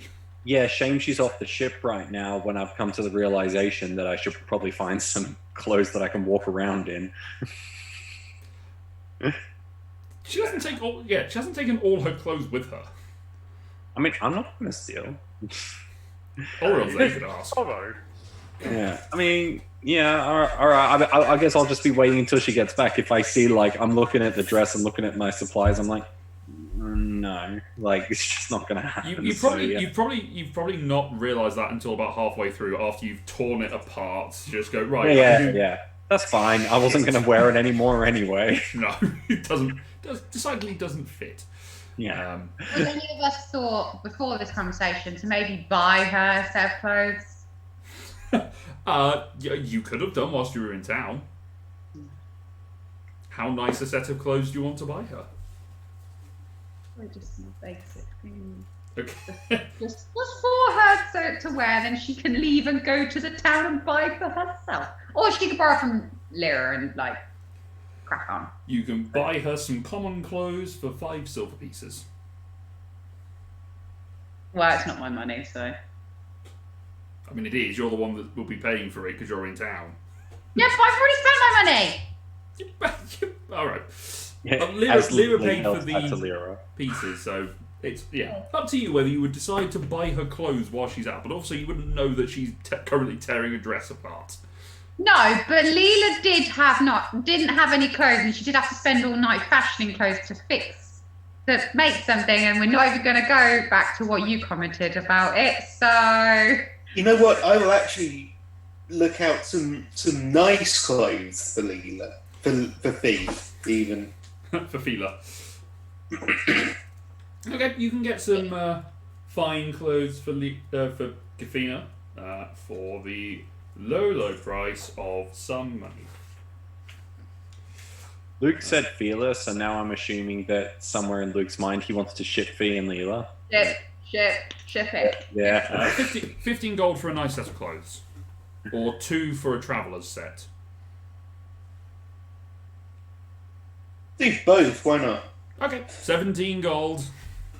That's been spent. 17,000 gold.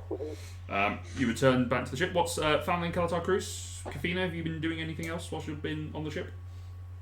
I mean, yeah, mainly just the dress thing and just kind of getting like she's been in her head mostly about this, but now that everyone's away, she kind of feels like she has privacy and she can, you know, get more used to her body. But yeah, that's when she thinks of the dress and, you know, has all that time wasted. So yeah. Fair enough. Foundling, Kalatar Cruise? How are you doing, Kafina? Oh, coming and just wrapping myself up and just yeah, I'm good. Just trying to trying to make myself something else. I'm good now though. I'm getting used to it. Just, you know, I went to sleep and woke up very different and it's kind of weird. If it's alright, I'm still wanting some privacy, so I'm just going to close this door. Okay, we're here if you need us. Thank you very much. Thank you.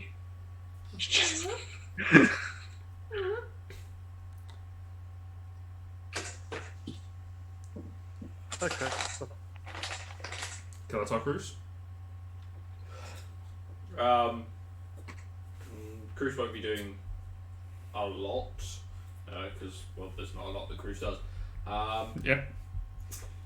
But Kalatar will be trying to contact Bella, Ella, whichever one he would normally contact. Bella. Okay, what do you say as you're sending? I'll start with the word mushroom. Mm-hmm. No.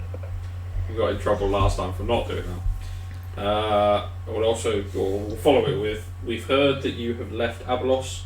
May not have been your choice. Just checking to see how and where you are. Okay.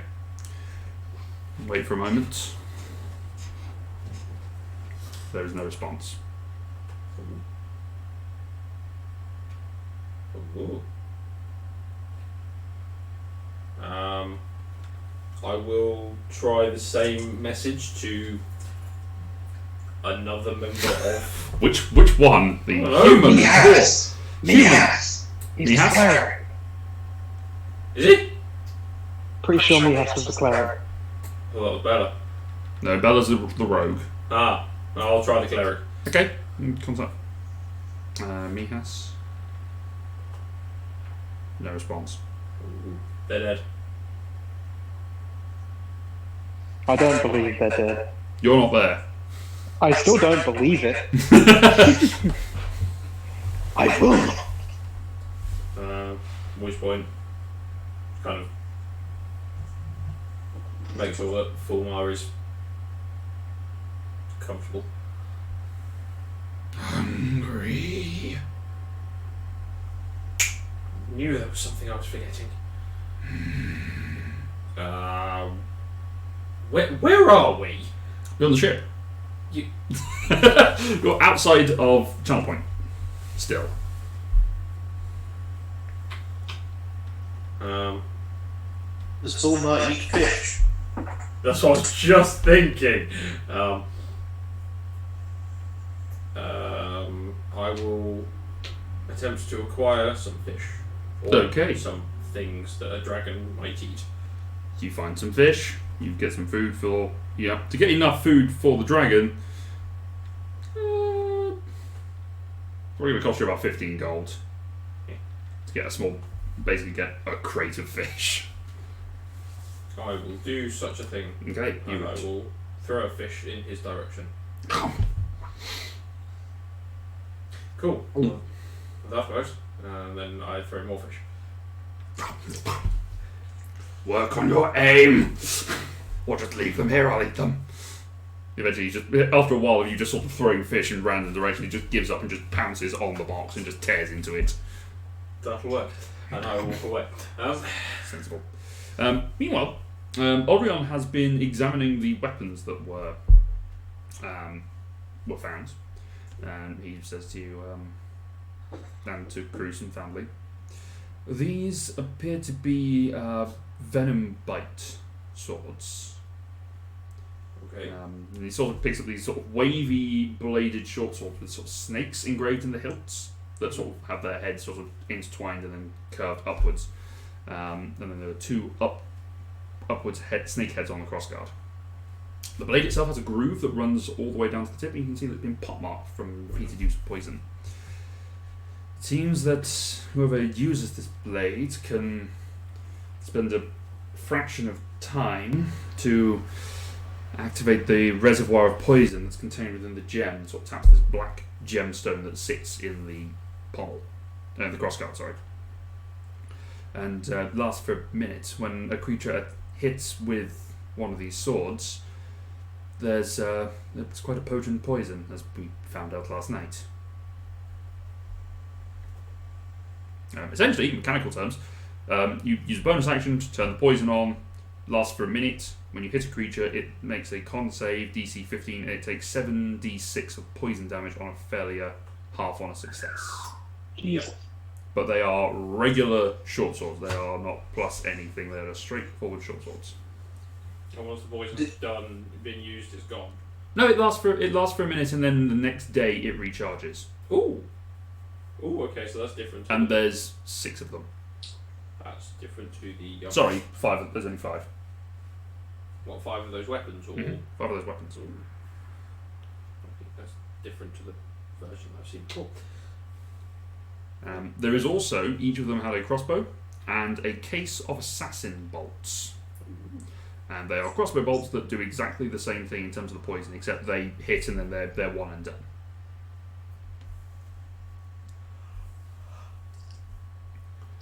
I believe the goblin friend you have uses a crossbow. These might be good for her.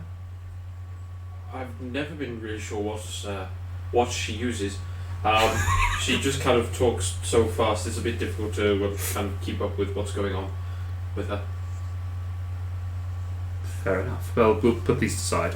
There's But 100 I'm of sure those. she would be willing to certainly have a look.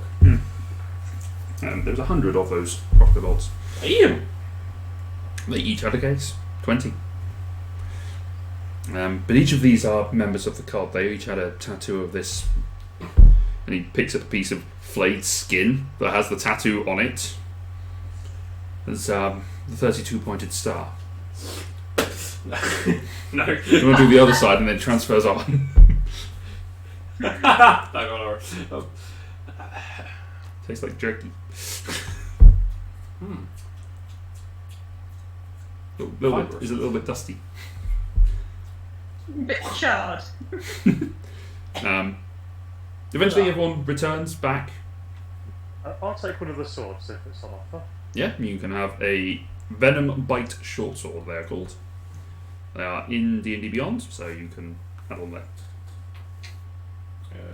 Cruise will take one as well. Okay, you can have a venom bite short sword. I will. I'll spend a bit of time waiting for this to come back to sing with it, because although I'm proficient in short swords, it's a new one, so just get the balance. Yeah, you get used to it. And it's been a while since you've had your training, but it does come back to you and you sort of start to use it as an extension of your own arm. Yeah. So maybe being a bit cheesy, but as it is a short sword, does that make it a monk weapon? It is a monk weapon, yes. Yes. It's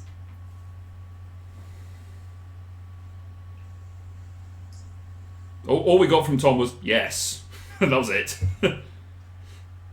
I heard the rest of it. Yeah, I heard it. I Yeah, didn't- same. But That might have just been our internet connection then, going having a bit of a wobbly. No, well, never mind. yes was all you really needed. I mean, yeah, pretty much. So yes, it is a monk weapon that you can use. So it does use your monk damage die instead of a d6. Ooh, interesting. The stream's paused, but Ross can hear it. Yeah, that means your internet gassed out for a minute. Yeah. You'll go back. I know what I'll do. I will It's just do. gotta catch up. I'll just do a second. We'll just go into the break slide, and then it'll come back in. So hold on. And in theory, we should be back. we'll find out about He said hopefully Ross will 8 tell seconds. us. Ross, tell us, has it been fixed? Everyone wait for the message. Useless Ross. Shouldn't have your phone out in a casino. Sorry? Shouldn't have your phone out in a casino. Working. Against the rules. There we go, it's working now. Cool, fine. So, Against the rules. everyone has returned. What are the rest of you doing? What are you doing now? What's the plan? I will. I was going to the captain to Kavatar talk will to him. inform the party that he thinks the Legion may be dead because Okay. he's tried to contact them and has had no response. Okay. Oh no. Oh no. I know too. Who decided it was a good idea to have a second Cedric? Not that it's not lovely. Both of them say, Asha. I'm not here. No, they both just said Asha. You're right, I need to come back to. I'll come back and deal with Asha's thing because I forgot about it. Sorry, Connor. No, I Make said do other people first. Make an investigation for your northern captain. 18. 18, okay. It takes a little while, but you do eventually come across him. He sort of stands there and goes, ugh, what do you want? I was wondering if there were any people that required not evacuating, but taking somewhere where there is more food, supplies, some spare beds. All right. Well, let me lead you to a place where they are, and he sort of leads you back through the town, and then just stops at Tent City. He goes, there they are. Who put you in charge? Here's a question. Today, General. So you would say that there aren't anyone who needs any sort of specific attention, or there is no one who would wish to leave? Would you not like to help in this situation? I'd say right now the people that probably need the most help are the ones in tents. The ones that have got homes and live here normally, and the merchants, they're fine. But it's the ones here who have been expelled from Fiaros. I'm not being facetious, I'm just saying there's your people that need your help. I will go into Tent City and try and round up 160 people to fit in the blimp. You just walk away from him and he just sort of goes, Bye. you're welcome, and just turns and wanders off. Well, I could have done this. I was hoping you would expedite it. But you spend a bit of time talking to the various people from there. Some of them you vaguely recognise as people that you've passed in South Peak at various points.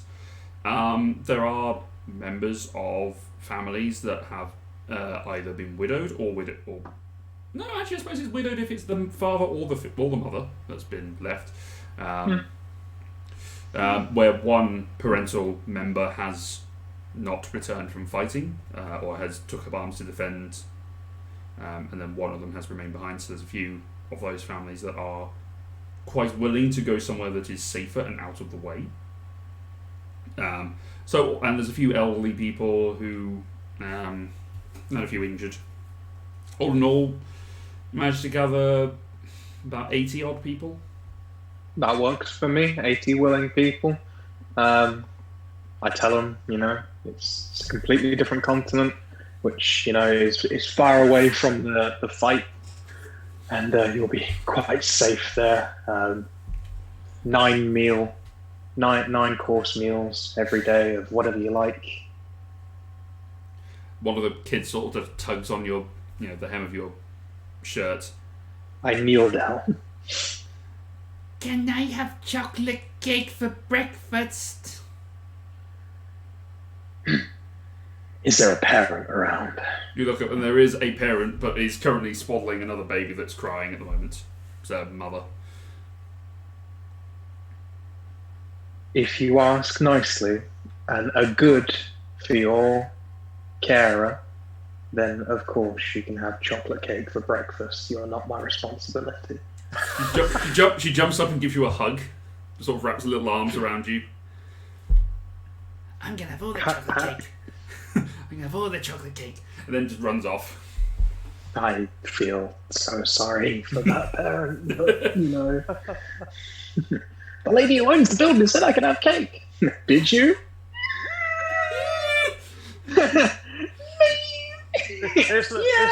It's like Tom's sentence. The child just heard yes, and all the rest didn't matter. Yeah, exactly. I will. It was basically lead Charlie. them It was back. basically hearing in the Snoopy cartoon, which was wah wah wah wah. Yes, wah wah wah wah. Hello, Mr. Clanger. Anyway, And I'll lead them back towards the ship. Okay. So the rest of you've been back for a little bit of time, and have had the revelation from Kelatar that the Legion are not responding to comms. Definitely dead. As Laura retreats into her hoodie.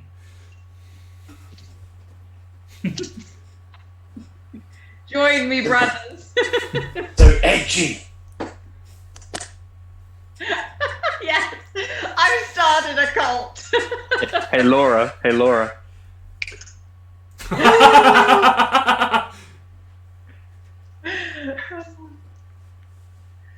I wonder if this will work. Okay, Google, turn off the lounge lights. Hang on, I want to try Connor's trick. Nope.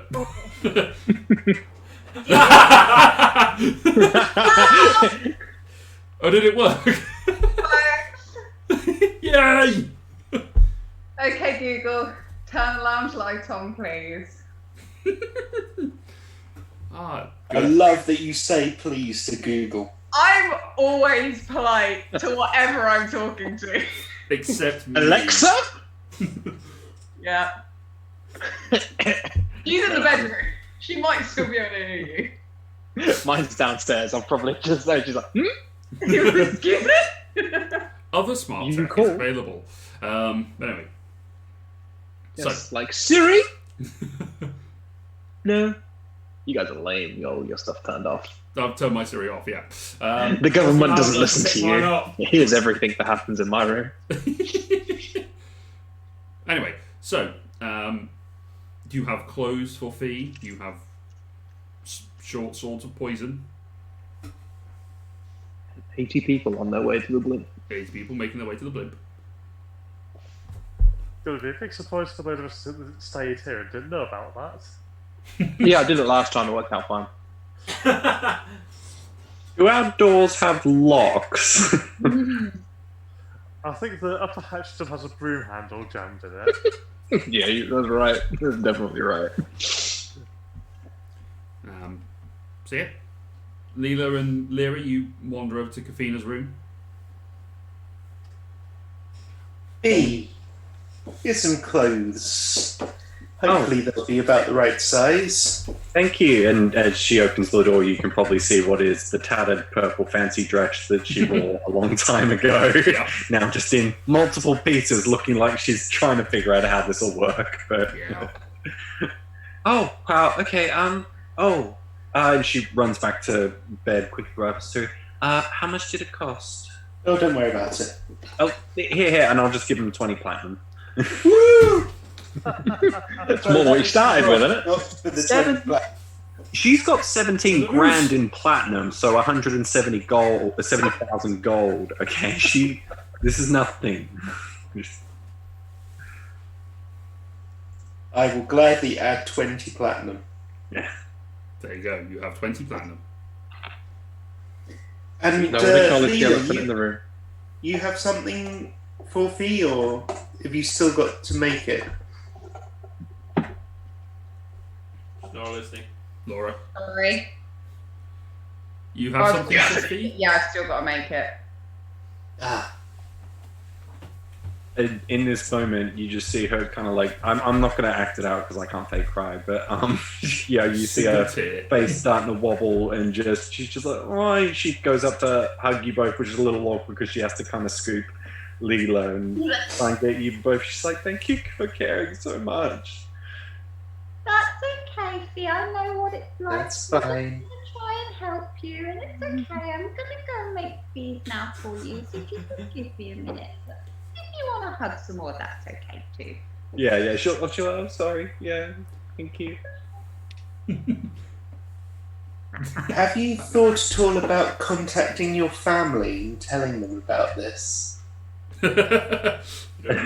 Hey, Mum, guess how much I've grown? I've got a really good Hey, tan. stepdad, guess what I look like now? Your mortal enemy. Oh, Well, I mean, I have, yeah, I honestly don't, I know my mind, she'll probably see me and know it's me anyway. She's just good like that. And I doubt my siblings will care. I don't know if I've ever said, but I've only got two full halfling siblings. The rest of my siblings are either half elf or no, just half elf or half tiefling. So yeah. Interesting family you have, Fee.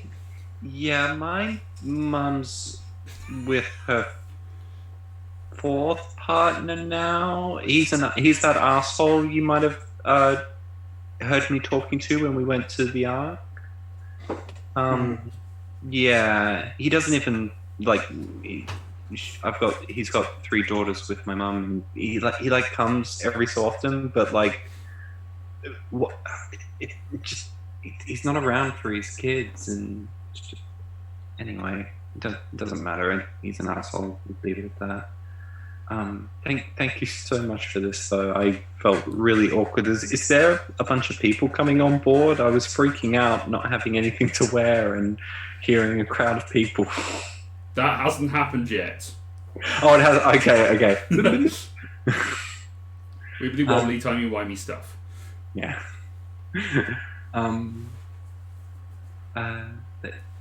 Thank you again for, as well, last night, just helping me get centered and used to this new form. And it's still weirding me out, but I am actually happy. And once I get changed, I think I'll go give Cedric a big hug.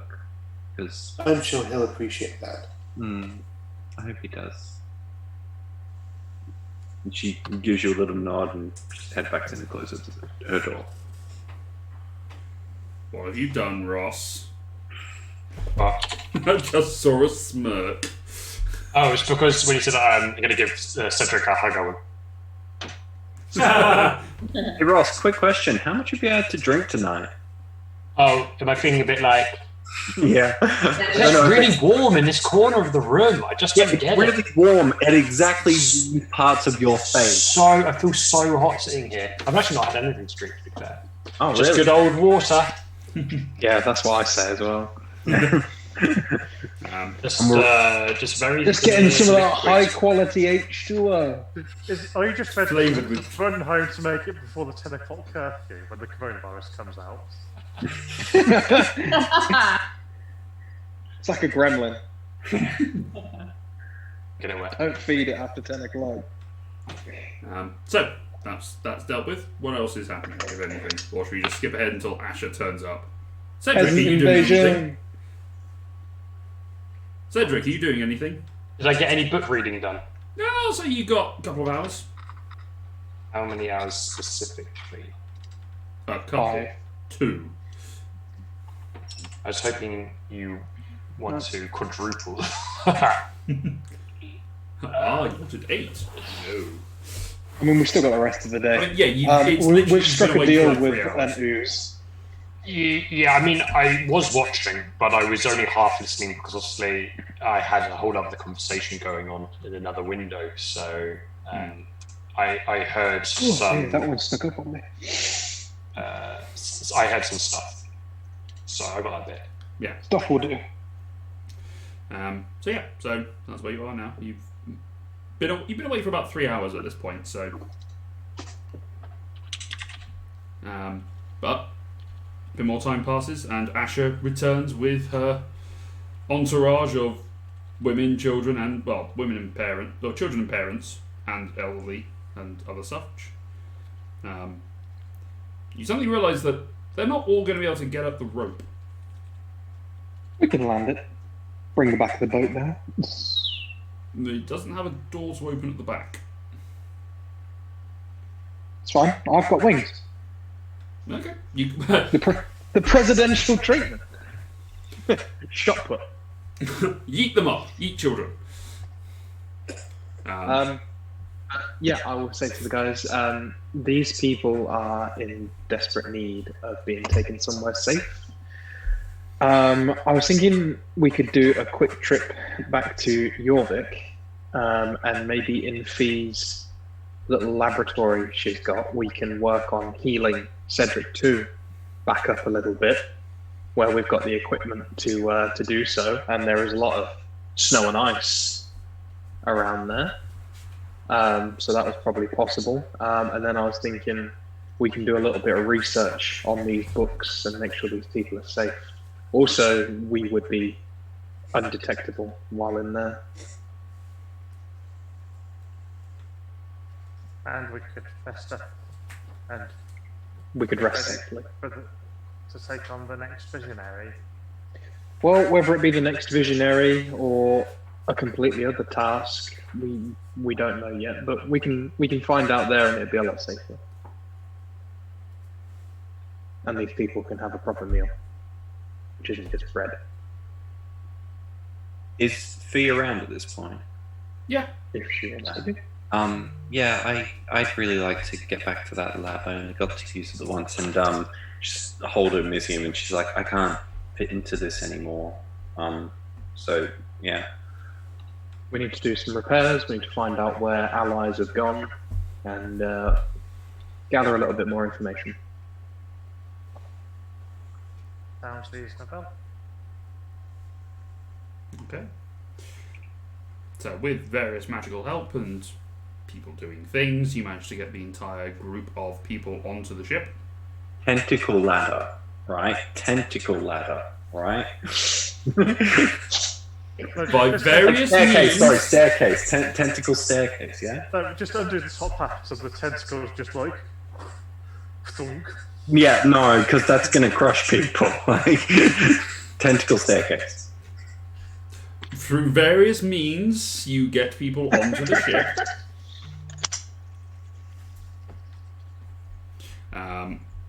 So are you wishing to depart from here and go elsewhere? Sure. Yeah. If everyone else is done here. Okay. Yes, wherever here is. So you Channel point. finish up your bit of business. Takes maybe another 2 hours to get everyone onto the ship. So Cedric, another 2 hours of reading for you. Effect, thank you. And you then, I won't bother making you roll for it because it's DC 10 and the people that tend to fly the ship are quite smart. You blink out of existence from the ship and return back to Elfheim. Which, as you realise when you get there, this is going to suck for Kafina. Because Yeah, it's it's bright all all the time. daylight. Inside the fortress is Inside it'll be fine. Just getting there is going to suck. I'll chuck a blanket over her head. It is funny because I've gained proficiency in perception, but now I have disadvantage, so it's like extra 5 points, but also... I would say you wouldn't gain the proficiency from it because you've just. I know it's a racial trait if it's a proficiency you get as being an elf, but I would say that suddenly transforming form, you've not had the training to learn how to do that. All right, cool. I'll just do it if you can do a custom modifier to reduce the proficiency bonus. Proficiency, yeah. I think I can just turn it off. But yeah, I'll do that now. We'll worry about that later. But you return back to Alfheim, and what are you doing? Back to the Nebula Keep. I walk the people through the gates and get the servants to start putting up like makeshift arrangements out in the courtyard and stuff. Okay. There is. Can the servants come outside? I guess they can. I guess must be able to. Sure. Yeah, it's in their radius. So. Yeah, it's all part of it. So they start setting up tents and helping people. Basically, if we can get like one bit of this is mainly for Fee as well. If we can get like large chunks of cloth that go from wall to main building, and we just make a big, what I would call a pillow fort den coming down. So it's just like underneath. You basically put a marquee over the entire courtyard. Just a big marquee, and then Fee's fine to walk around outside. Okay. You can. So the gods are now covered by a marquee. Yeah, it's a garden party. Which actually does mean that you don't need to worry about setting up tents and such, because that would keep the weather off. I would say to get the material to cover that up, that would cost you. We'll say that cost you 50 gold to go in and get the heavy toll. Heavy toll to get that much material. Get that much material to be in a position where it can anchor in the turrets. Yep, that's fine. But easy enough for you to do. So, what would you like to do now that you are here? People are being fed. Food is being prepared for them. They seem to be happy and healthy. I would like to walk in and go, well, this is nice. Yeah, Connor, describe Kalatar's room for him. It's just upstairs, mate. Full Everyone's already been BDSM dungeon. Laura, describe what that's like to him. Can you describe the back half of Anson's, please? Describe the downstairs area that you can't see from street level. No, you're fine. Probably going to take it off the internet if you did. Yeah. But no, it is a very comfortable room for Kalatar of a description that we gave several episodes ago. Do you want to hear it? I mean, I've got it. We deliberately skipped past the velvet doored room. Yes. I just put my hand on it and was like... Go on. Yeah, you can find it, Connor. Yeah, Kalatar, I walk you into your bedroom. Oh. There is a nice, soft, crushed red velvet door, which is your bedroom door. It opens up into a silk-draped little four-poster bed with obscene, gaudy amounts of lavish little trinkets and everything there, with a harp in the corner which consistently plays itself as it goes. And there's a small little drum kits and flutes which you can serenade people with any sort of musical instrument that you can find. It is of overwhelming luxury and comfort, and the walls are made of a soft texture enough to dampen most but not all sound.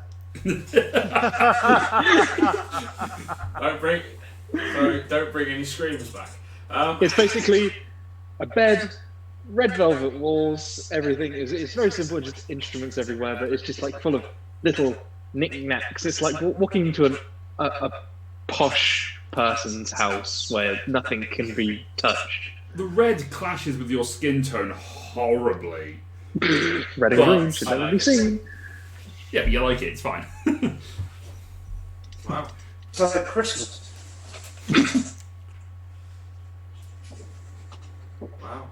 I don't know what to say. I don't think I've ever had a room like this of my own. Someone Well, else everyone has their own room in here, and this is yours. So, do with it as you please. Just tidy up after yourself before you leave. Oh, I'll keep it tight. I I think, jump we're And gonna I find walk. out, I leave immediately.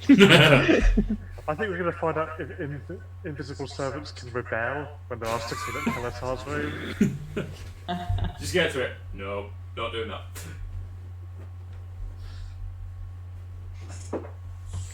So, you have the rest of your day to do. In fact, actually, you've lost about 6 hours by going forward, but It's time. always lights here, so it doesn't matter. Not really, no. I would like to collect the components or try and gather the components to heal Cedric 2. Okay. Which is like snow and equipment, Well- really. Well, for simulacrum,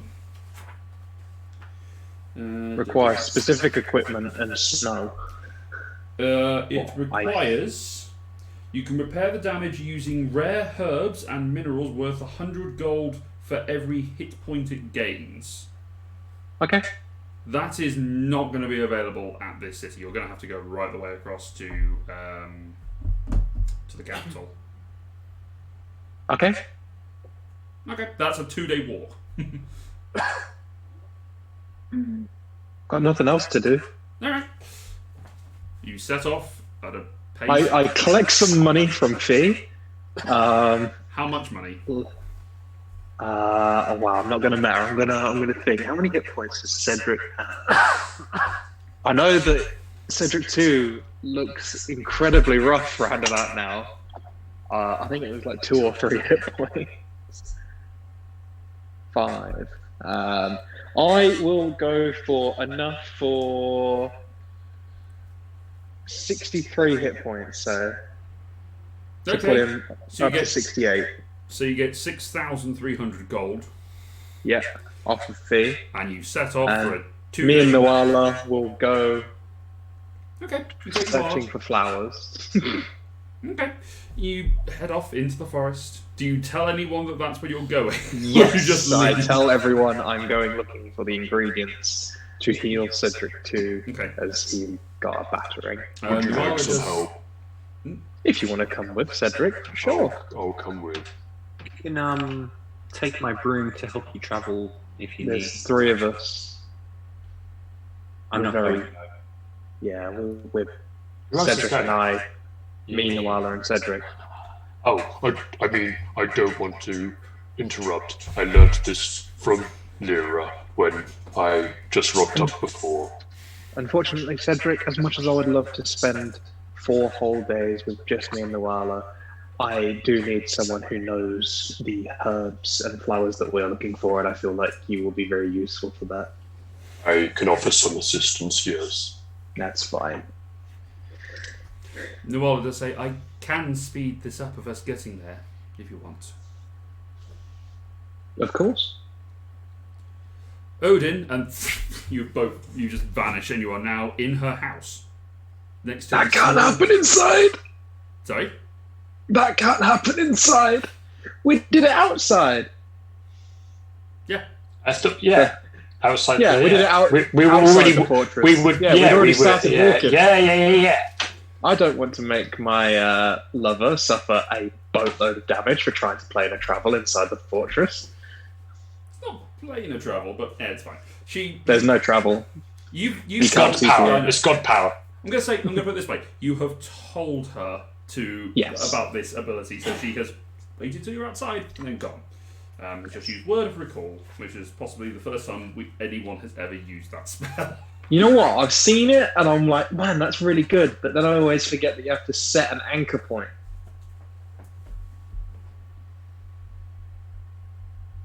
Oh, well, yeah, you are now in her house, next to a small statue of Odin. I pat it. Thanks, buddy. It pats you back. No, it doesn't. You become stone. Bit of forewarning. please, next time. But wow, well done. Thank you. Jesus Christ. It made it much quicker. You just suddenly hear just small footsteps running down. Mom! Brace! As Fro just full on tackles Nuala. And she just holds him, just spins him round, and just oh, sweetheart, and just starts speaking in Elvish, which both of you understand. Which actually, no, Cedric understands and Asha doesn't. If I look at Asha, does it look like Asha doesn't understand what's being said? Yeah. Do I know? I'm guessing I know. Yeah. I will probably not that slyly, but slightly whisper whatever conversation happens that she might not understand. It is. It's very disconcerting hearing Cedric translate this in your ear because he does it in his normal monotone, and it is more It's of a like this, but I'm whispering. You can feel my breath in your ear as I'm saying. yeah. It's like that. It's very disconcerting because it's a case of, oh my child, I have missed you. It has been so long. I have been away. I love you so much. Have you been good to your grandparents? No, I don't have any presents for you this time. I will bring something next time. Just that. Cedric is the gift. Yeah, it's a parent speaking to a 4-year-old when they've come back from a weekend away. We could gift Fro and Cedric too. we got you a furbog. Here. Keep him from danger. You know that shit gigantic moose I brought back for you? We've one-upped it this time. This one tall. He can turn into a moose twice for several hours. But eventually she sort of sends Fro back up to her parents. She goes upstairs and has a conversation with, what you assume, her parents. And then she goes, right, shall we? Of course. Easily enough, you manage to find the materials required for this. You get to spend the gold for it. Anything else you wish to do whilst you're in Alfheim? Or whilst you're in Biblaine? What is in Biblaine? It's the capital of Alfheim. So, Gerenalis. Gerenalis. I will... Or stuff. Stay away from Gerenalis because Okay. that's a Lyra thing, and I've done enough damage there. I was gonna go there and be like, "Oh, by the way, Lyra's here." You should. Then I realised, I don't know. We don't get along that great. Can I go and see the dwarf who I've forgotten the name of to see if he's got any new cool items in his armory? This would be... Oh, the dude that wants your sword. Yeah, he's got an oil painting of him holding my sword in the bag. This guy is... in my notes somewhere. Dwellin. You go up and come across him, and he's I've been working on a little something, but it's not quite ready yet. Supposedly it's going to be one of the sharpest fucking swords you can ever come across. It is a vicious weapon. And, I am heavily interested. It's a handy little custom piece. It's a thing I'm tinkering with to start with, and then I'm going to put it up for commission as one of my abilities, one of my things I can have. Basically like a menu. You got your flaming sword, you got your colding sword. You can lighten it, all that sort of. What are you going to call it? It's probably something on the lines of beheader or vicious. I don't know. I'm not good with names. I mean, you probably have a word for one of the elves, and they're good with naming stuff. Very pretentious people. I'll just let them call it something that just means something pretty. I hear the elves have a big book called Iki or something like that, and they name things from it. Hey, mate, I've heard of this book. My partner's has got a copy of it lying around somewhere. I might have a flip through, just find some random words. Mm. When do you think it'll be ready? Well, it's probably going to take me another 6 weeks or so. I'm really hoping I could see it. It's the blade itself is done. It's the enchantment that goes into it, you know.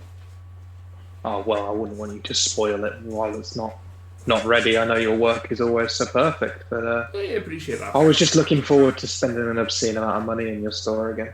Well, if it's an obscene amount of money I want to spend, what sort of thing you're looking for? I might be able to sort you out. Well, I'm just in the market for anything that's unique or outrageously powerful.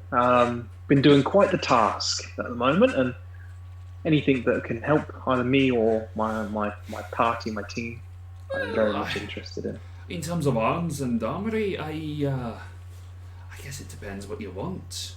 I mean, I've got this elven chainmail. That's really good for anyone who's not used to wearing armor. Like any of your mages, anyone who doesn't wear armor at all, it would suit them quite well.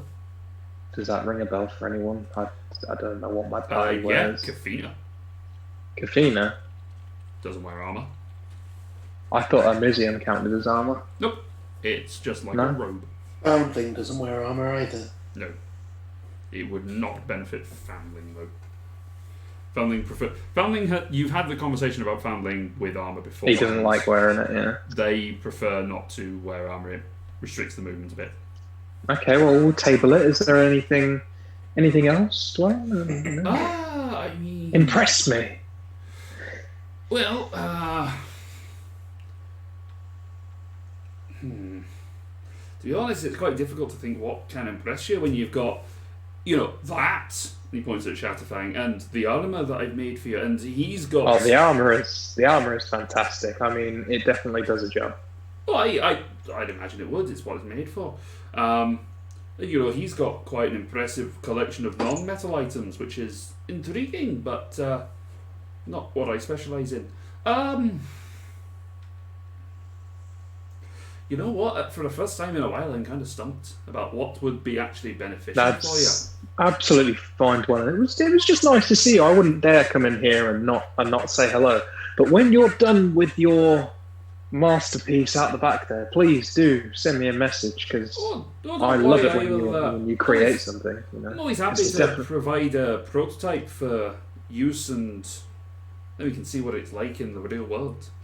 Well, if you want it testing, I mean, I'll pay good money for it, and it will be tested against various foes.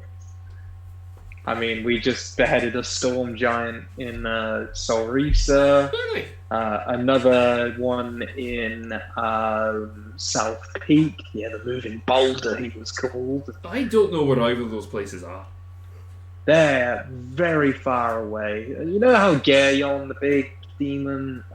big sneaky he's fucker. Very good friends with them, and they have suffered the same fate. So, the sword that is one day going to be yours is gaining a story as such. Well, I look forward to having it and being able to tell the story around the fire.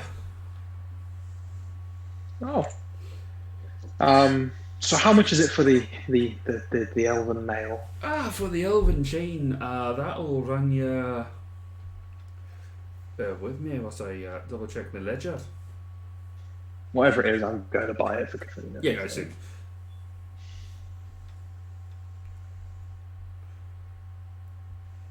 So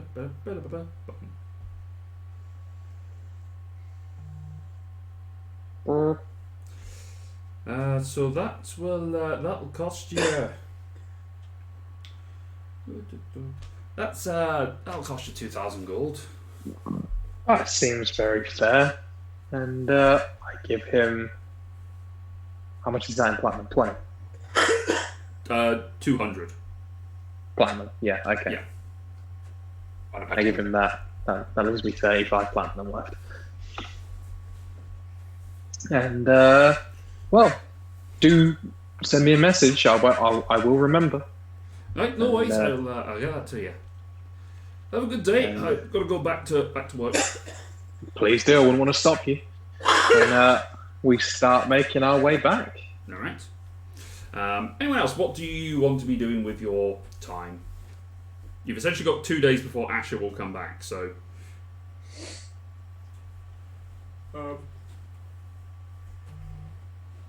I make sunglasses. Okay. You make some sunglasses for Kafida. And we were also going to try and get the cover back on the blimp. Yes. That takes a day for you to put it back on. Easy enough for you to sort it out with the help of the drones and all that sort of thing. So you now have a blimp. Covered blimp. A blimp covered blimp. Yep. Oh. Blimp covered airship. If we stuck little party balloons to the outside, would it have blimples? Nice, well played. I guess I'm going to spend my time between making sure our new guests that Asha just randomly invited to our secret location are okay, and reading my time. Okay. This is exactly what this base was built for. I would say over the 2 days, how much have you got left to read of your... I've read 14 hours of it. Okay. So... How long it takes to do the whole thing. 48? I believe it's 48, but it depends on that one. I'm not sure if that's a 24-hour one. Which one is it? It's a martial arts tome, effectively. Not always. Is it based on the rarity? The number of hours or not? It can do. Well, it depends on the effect. I think that. Yeah, I was just trying to cheat the way to the outside. I think that was only a day. I can't remember off the top of my head. I'll have a look at the item later and I'll confirm for you. Okay, so I'll say how many hours I can have. I'll write that down, then we can figure out later. Yeah. I mean, how much time do you want to spend talking to other people? Because you could spend 2 days just reading, and then just have your 8 hours of sleep each day. If they're all in reasonably good health, these refugees, then I'm not going to need to spend a lot of time with them. No, I would say you could probably spend. Say you spend maybe 2 hours at most with them, so you can have 30 hours of reading if you wanted to. Okay, cool. That'll do. Takes me up to 44. So either I'm close to finishing it, or I've read it and I've had time to practice. Yeah, exactly. Anyone else? I mean, you know, Fee's going to be working on her apparatus, but as she's like working on it, she gets to changing the size. Probably doesn't take too long to change the size, I'm guessing, because it's going to say like... make a tinkering check. Oh, okay. Because it's more than just the size. I want to see if I can. What am I adding for tinkering? Actually, so dexterity and proficiency bonus. Dex plus int. So, sorry, Dex plus proficiency. What's proficiency? It's a 5. It's 20 in total. Okay, easy enough. Takes you a couple of hours, but you're able to adjust all of the connections and sort of you remember some of the training you did with Thomas and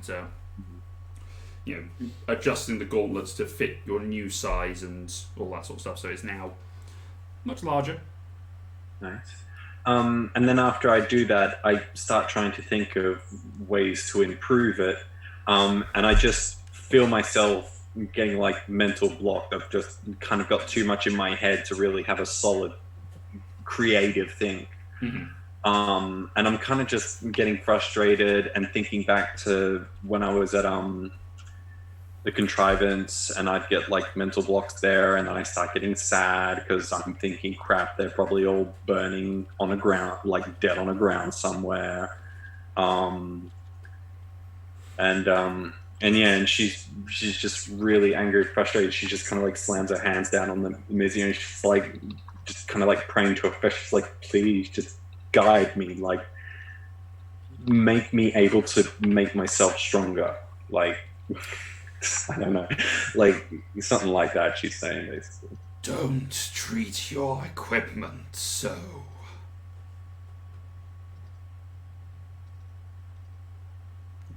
Wait, what did he mean by that? You just hit it. Oh, yeah. Okay. Oh, okay. Turn around. You sorry, turn around. yes. You turn around, and there was a dude standing behind you. The refugees are outside. I'm not here for them. I'm here for you.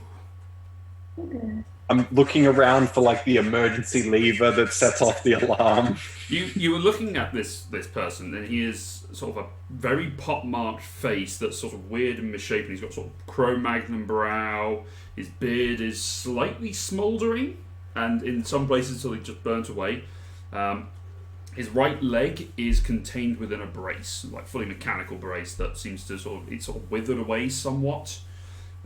He's got very broad chest, muscular arms. He clearly is some sort of mechanic.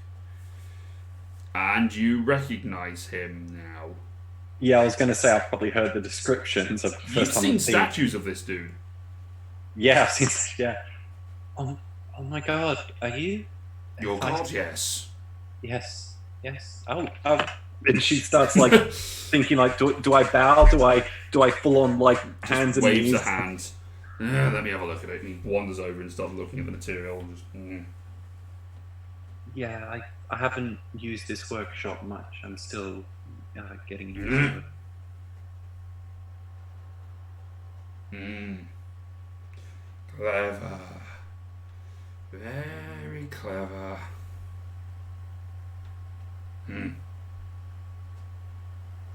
Needs improvement.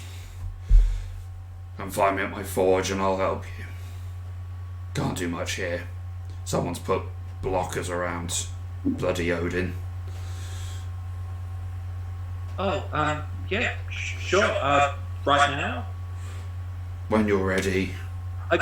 Now it's fine. Sooner rather than later, she just quickly runs over to her desk and is like scrambling through the drawers looking for some charcoal and parchment, which she probably has in her bag, but she's not thinking about it. As you rummage around looking for it, he's gone.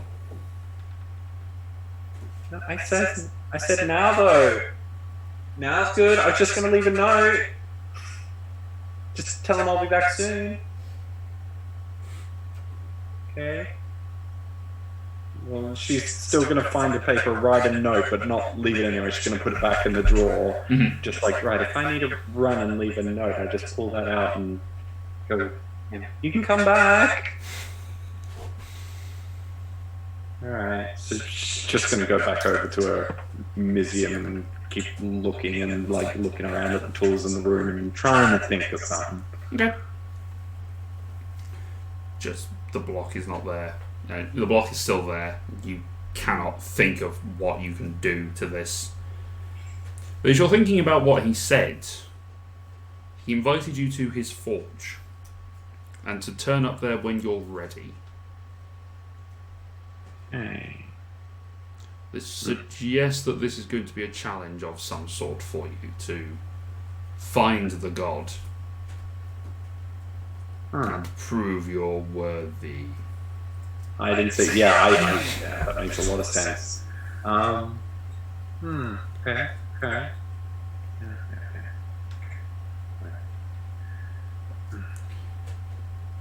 Just like save this for then. If that's the case, then she's probably thinking that she can't get through this block, and she might say that. Would she know where the forge would be? Is it on Mount Olympus or You the have equivalent here? no idea. No idea.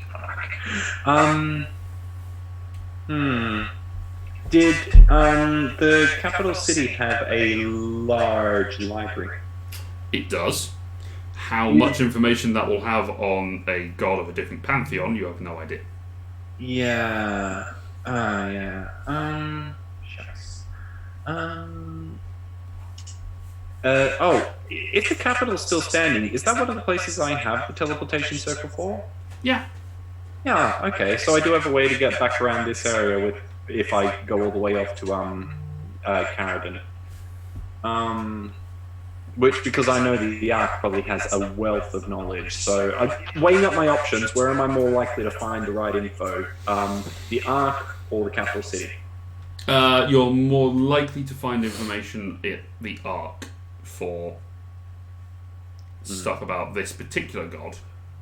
Right. Well, I'll chuck the Mizium on. Seems to fit good. I'll get out another piece of paper, write a different note. Just popping to the Ark. Be back as soon as possible. And I'll teleportation circle myself over there. From your room, yes? No, I've heard about this. I actually, because we did this before, I actually almost did it inside, and the butler actually warned me about it as I was about to do it. And I'm like, oh yeah, good idea. So like that memory just suddenly comes in, like, whoa, shit, no. The reason we call it a fortress is because it was easy. It's not easy to get in or out of. Yeah. So I'll go. I'll take all my usual belongings with me, my bag of holding, and like I said, I've got the Mizzy on now. And I just, I actually, instead of leaving a note, because I'm going to be walking around, I'm just going to let everyone know as I see them, if I see anyone to play out. You'd come across Leela, Kalatar, Cruz, Lyra, Foundling. Yeah, easy. All right, yeah. Sorry, guys, I am just doing a little research trip. I'll be back when I can. I'll be able to make it to the capital city. If not, you guys could try sending a message, or I can get a wizard there to send a message. But yeah, I'm just going on a trip for a day. I think Asha's doing roughly the same. What are you guys coming to research? Just my god, you know, he may have spoken to me and told me to come find him. It's weird. I feel like he's playing hide and seek, but I know he's not the playful type. But he's definitely trying to challenge me, I think. Actually, I'll be going to quite a big library. Is there anything you guys want me to look up while I'm there? I want to see if I know where Hephaestus might be found. Make a religion check. I'm proficient in religion. You are, make a religion check. 19. Okay. There's a couple of forges that Hephaestus has. One of them is on Mount Olympus. But he does have a couple of others that are dotted around on the material plane. You're not entirely certain where, but it is the sort of thing that the knowledge is guarded. But those who are specific followers of Hephaestus are able to find and do make pilgrimages there. As a follower of Athena, that's not really been your area of curiosity. Yeah. So just general knowledge. Yeah. So I shall pass it on to Fee and add the only way I know of so far to get to Mount Olympus is when we killed the void dragon and myself and Leela ended up there. That doesn't seem something that's likely to work for you anytime soon. So you may be best off focusing on finding the ones on the material plane. Yeah, I mean, the way he said it, I feel like he's not going to be in the main one, which is weirdly enough the hardest one, unless that was the challenge. I don't know. He said find me, not come to my main place. So yeah, you're probably right. Thank you so much. That definitely narrows down things. The other bit of information that you would know, Foundling, is volcanoes tend to be where he sets up his forge. Yes. So look for signs found volcanoes. Great, thank you. Anyone else? You're offering to do research on our behalf? Well, yeah, I'll be going to a big library and spending about a day there, looking for places where I might find Hephaestus. So, he's hopefully going to help me improve my skills, and we need more, I think, for what's coming. That's why I'm doing this. But as I said, I'll be in a huge library for a whole day. Tell me what I could find. I mean, I've got so much money, I'm sure I could pay enough of the library hands there to just do the research for me. I think I need to speak to Ulrion first, and then I might have something that needs researching. Alright, well, I can wait. I'm in no rush. Okay, well, that's a handy transition. Lyra, what do you want to speak to Orion about? I want to go to Orion and ask him about. Sorry, I should do this in character. Orion, Yes, I sense you want to ask me something.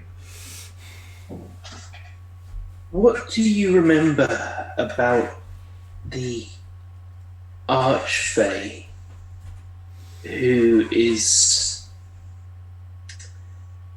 linked to, affiliated with? I've forgotten the name of the place now.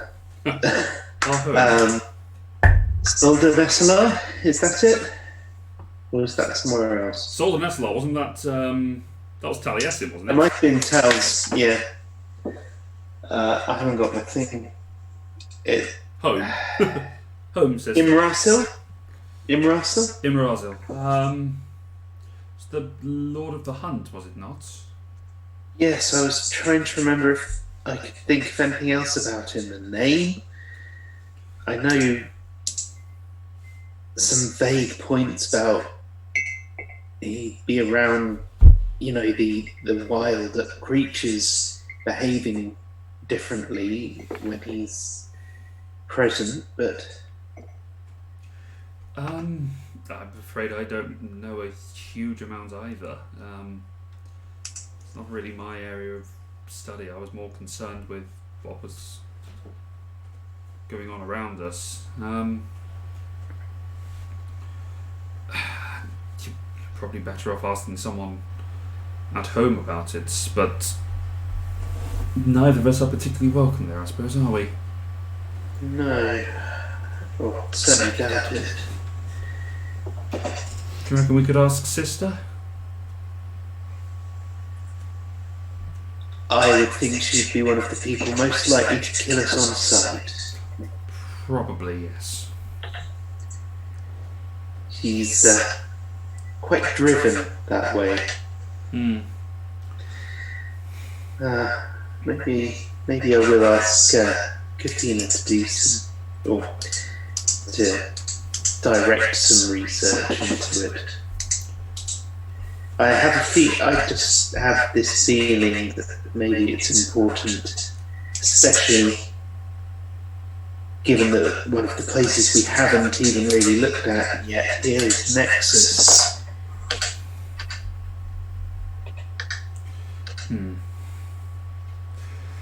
I'm concerned about that. That's going to cause all sorts of problems if we can't control it.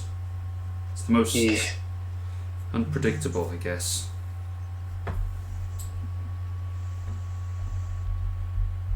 Certainly is. Never mind. We'll come to it as we can.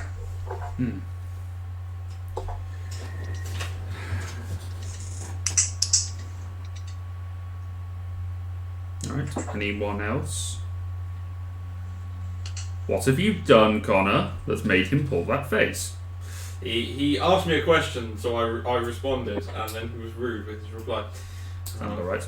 So does anyone else want to do anything? Leela, Katar, Cruz? Can I be wading through the various kind of tomes and things? You may. What Did I- specifically are you looking for? Anything Okay. that may be of some consequence. Make an investigation check. Investigation. Unnatural 20. Okay.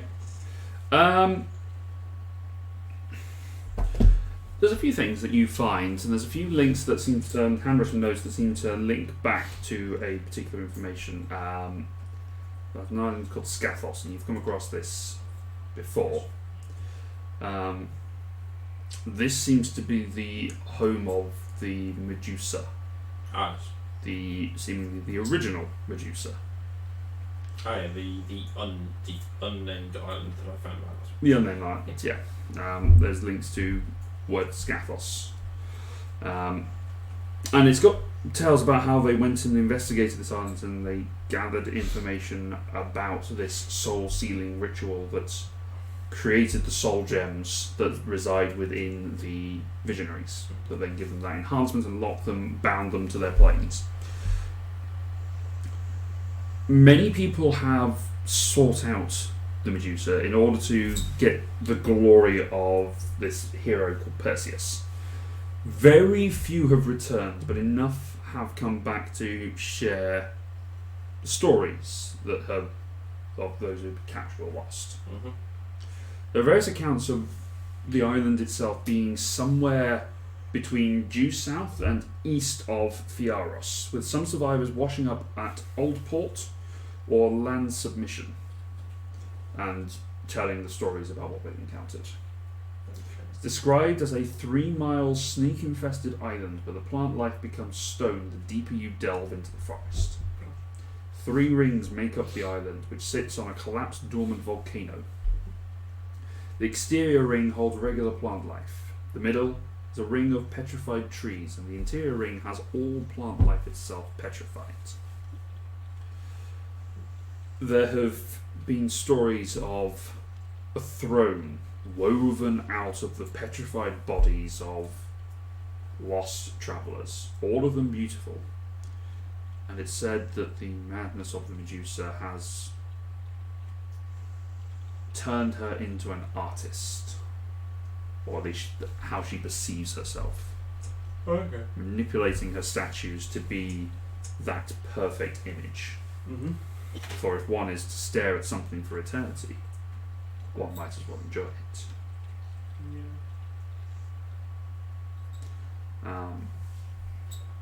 And there's a whole host of other various bits and pieces about plots of how this is all going to come together. So a few things that talk about the soul binding rituals and the connections, and the desire to manipulate the energy once the planes come together. Mm-hmm. And once they come together, that's when shit's going to go down, and they are going to take the opportunity, those who live beyond the void, to reach and manipulate the world into such a way that the planes are forced apart and things can be rebuilt in their image should they choose. Okay. But it's seemingly that sort of information is along the lines of what Athena told Foundling and Leela. But it's interesting to hear it from a different perspective. Is there anything that might suggest a way of slowing down or stopping? It's not specifically, but it does seem that the answer to the quandary of how this whole was going to happen was on Scathos. Okay, cool. So you deduce that if anyone was likely to have an answer of how to undo it, that might be where. Okay. I will, of course. You know that to anyone who is present. Pretty much. Tell Cruz in real time, please. He does not care. He's Okay. Leela, you wanting to do anything in your 2 days? Oh, I was spending the day doing You've the done glasses. you've done the blimp and the glasses. So, were there any of those spare poisoned weapons around? Yeah, there was a short sword and the crossbow bolts. There was 100 of those that you could have. Yeah. Could you just... Is it worth her kind of looking into them and kind of learning from... I don't know, she'd probably like tinker with them or something. Okay. Just make a Okay. tinkering check. Sorry? Just make a tinkering check. Yeah. It's okay, Tom. We'll wrap this up very shortly. What's tinkering? Invest intelligence plus your proficiency bonus. 19. 19. Okay. You take a couple of them apart just to sort of figure out how it's going. It seems to be that there is a reservoir which holds this poison within it. And it's then delivered on impact.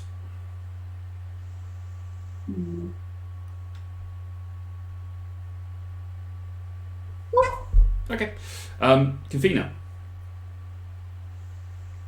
You are given some extra things to research by Lyra. And to search for the Lord of the Wild. Is that right? Or Lord of the Hunt, sorry. You draw out your teleportation circle for the arc. And you step onto it.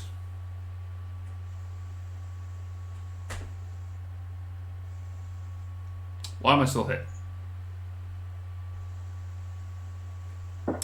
That's where we'll pick up next week. Shit. That is a bad sign.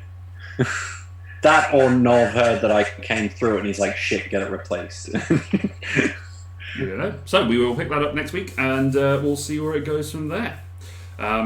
Ross, thank you for joining us for just a cock blocking opportunity, pretty much. Yeah, that's what I'm here for. Well, that's what Cedric's here for.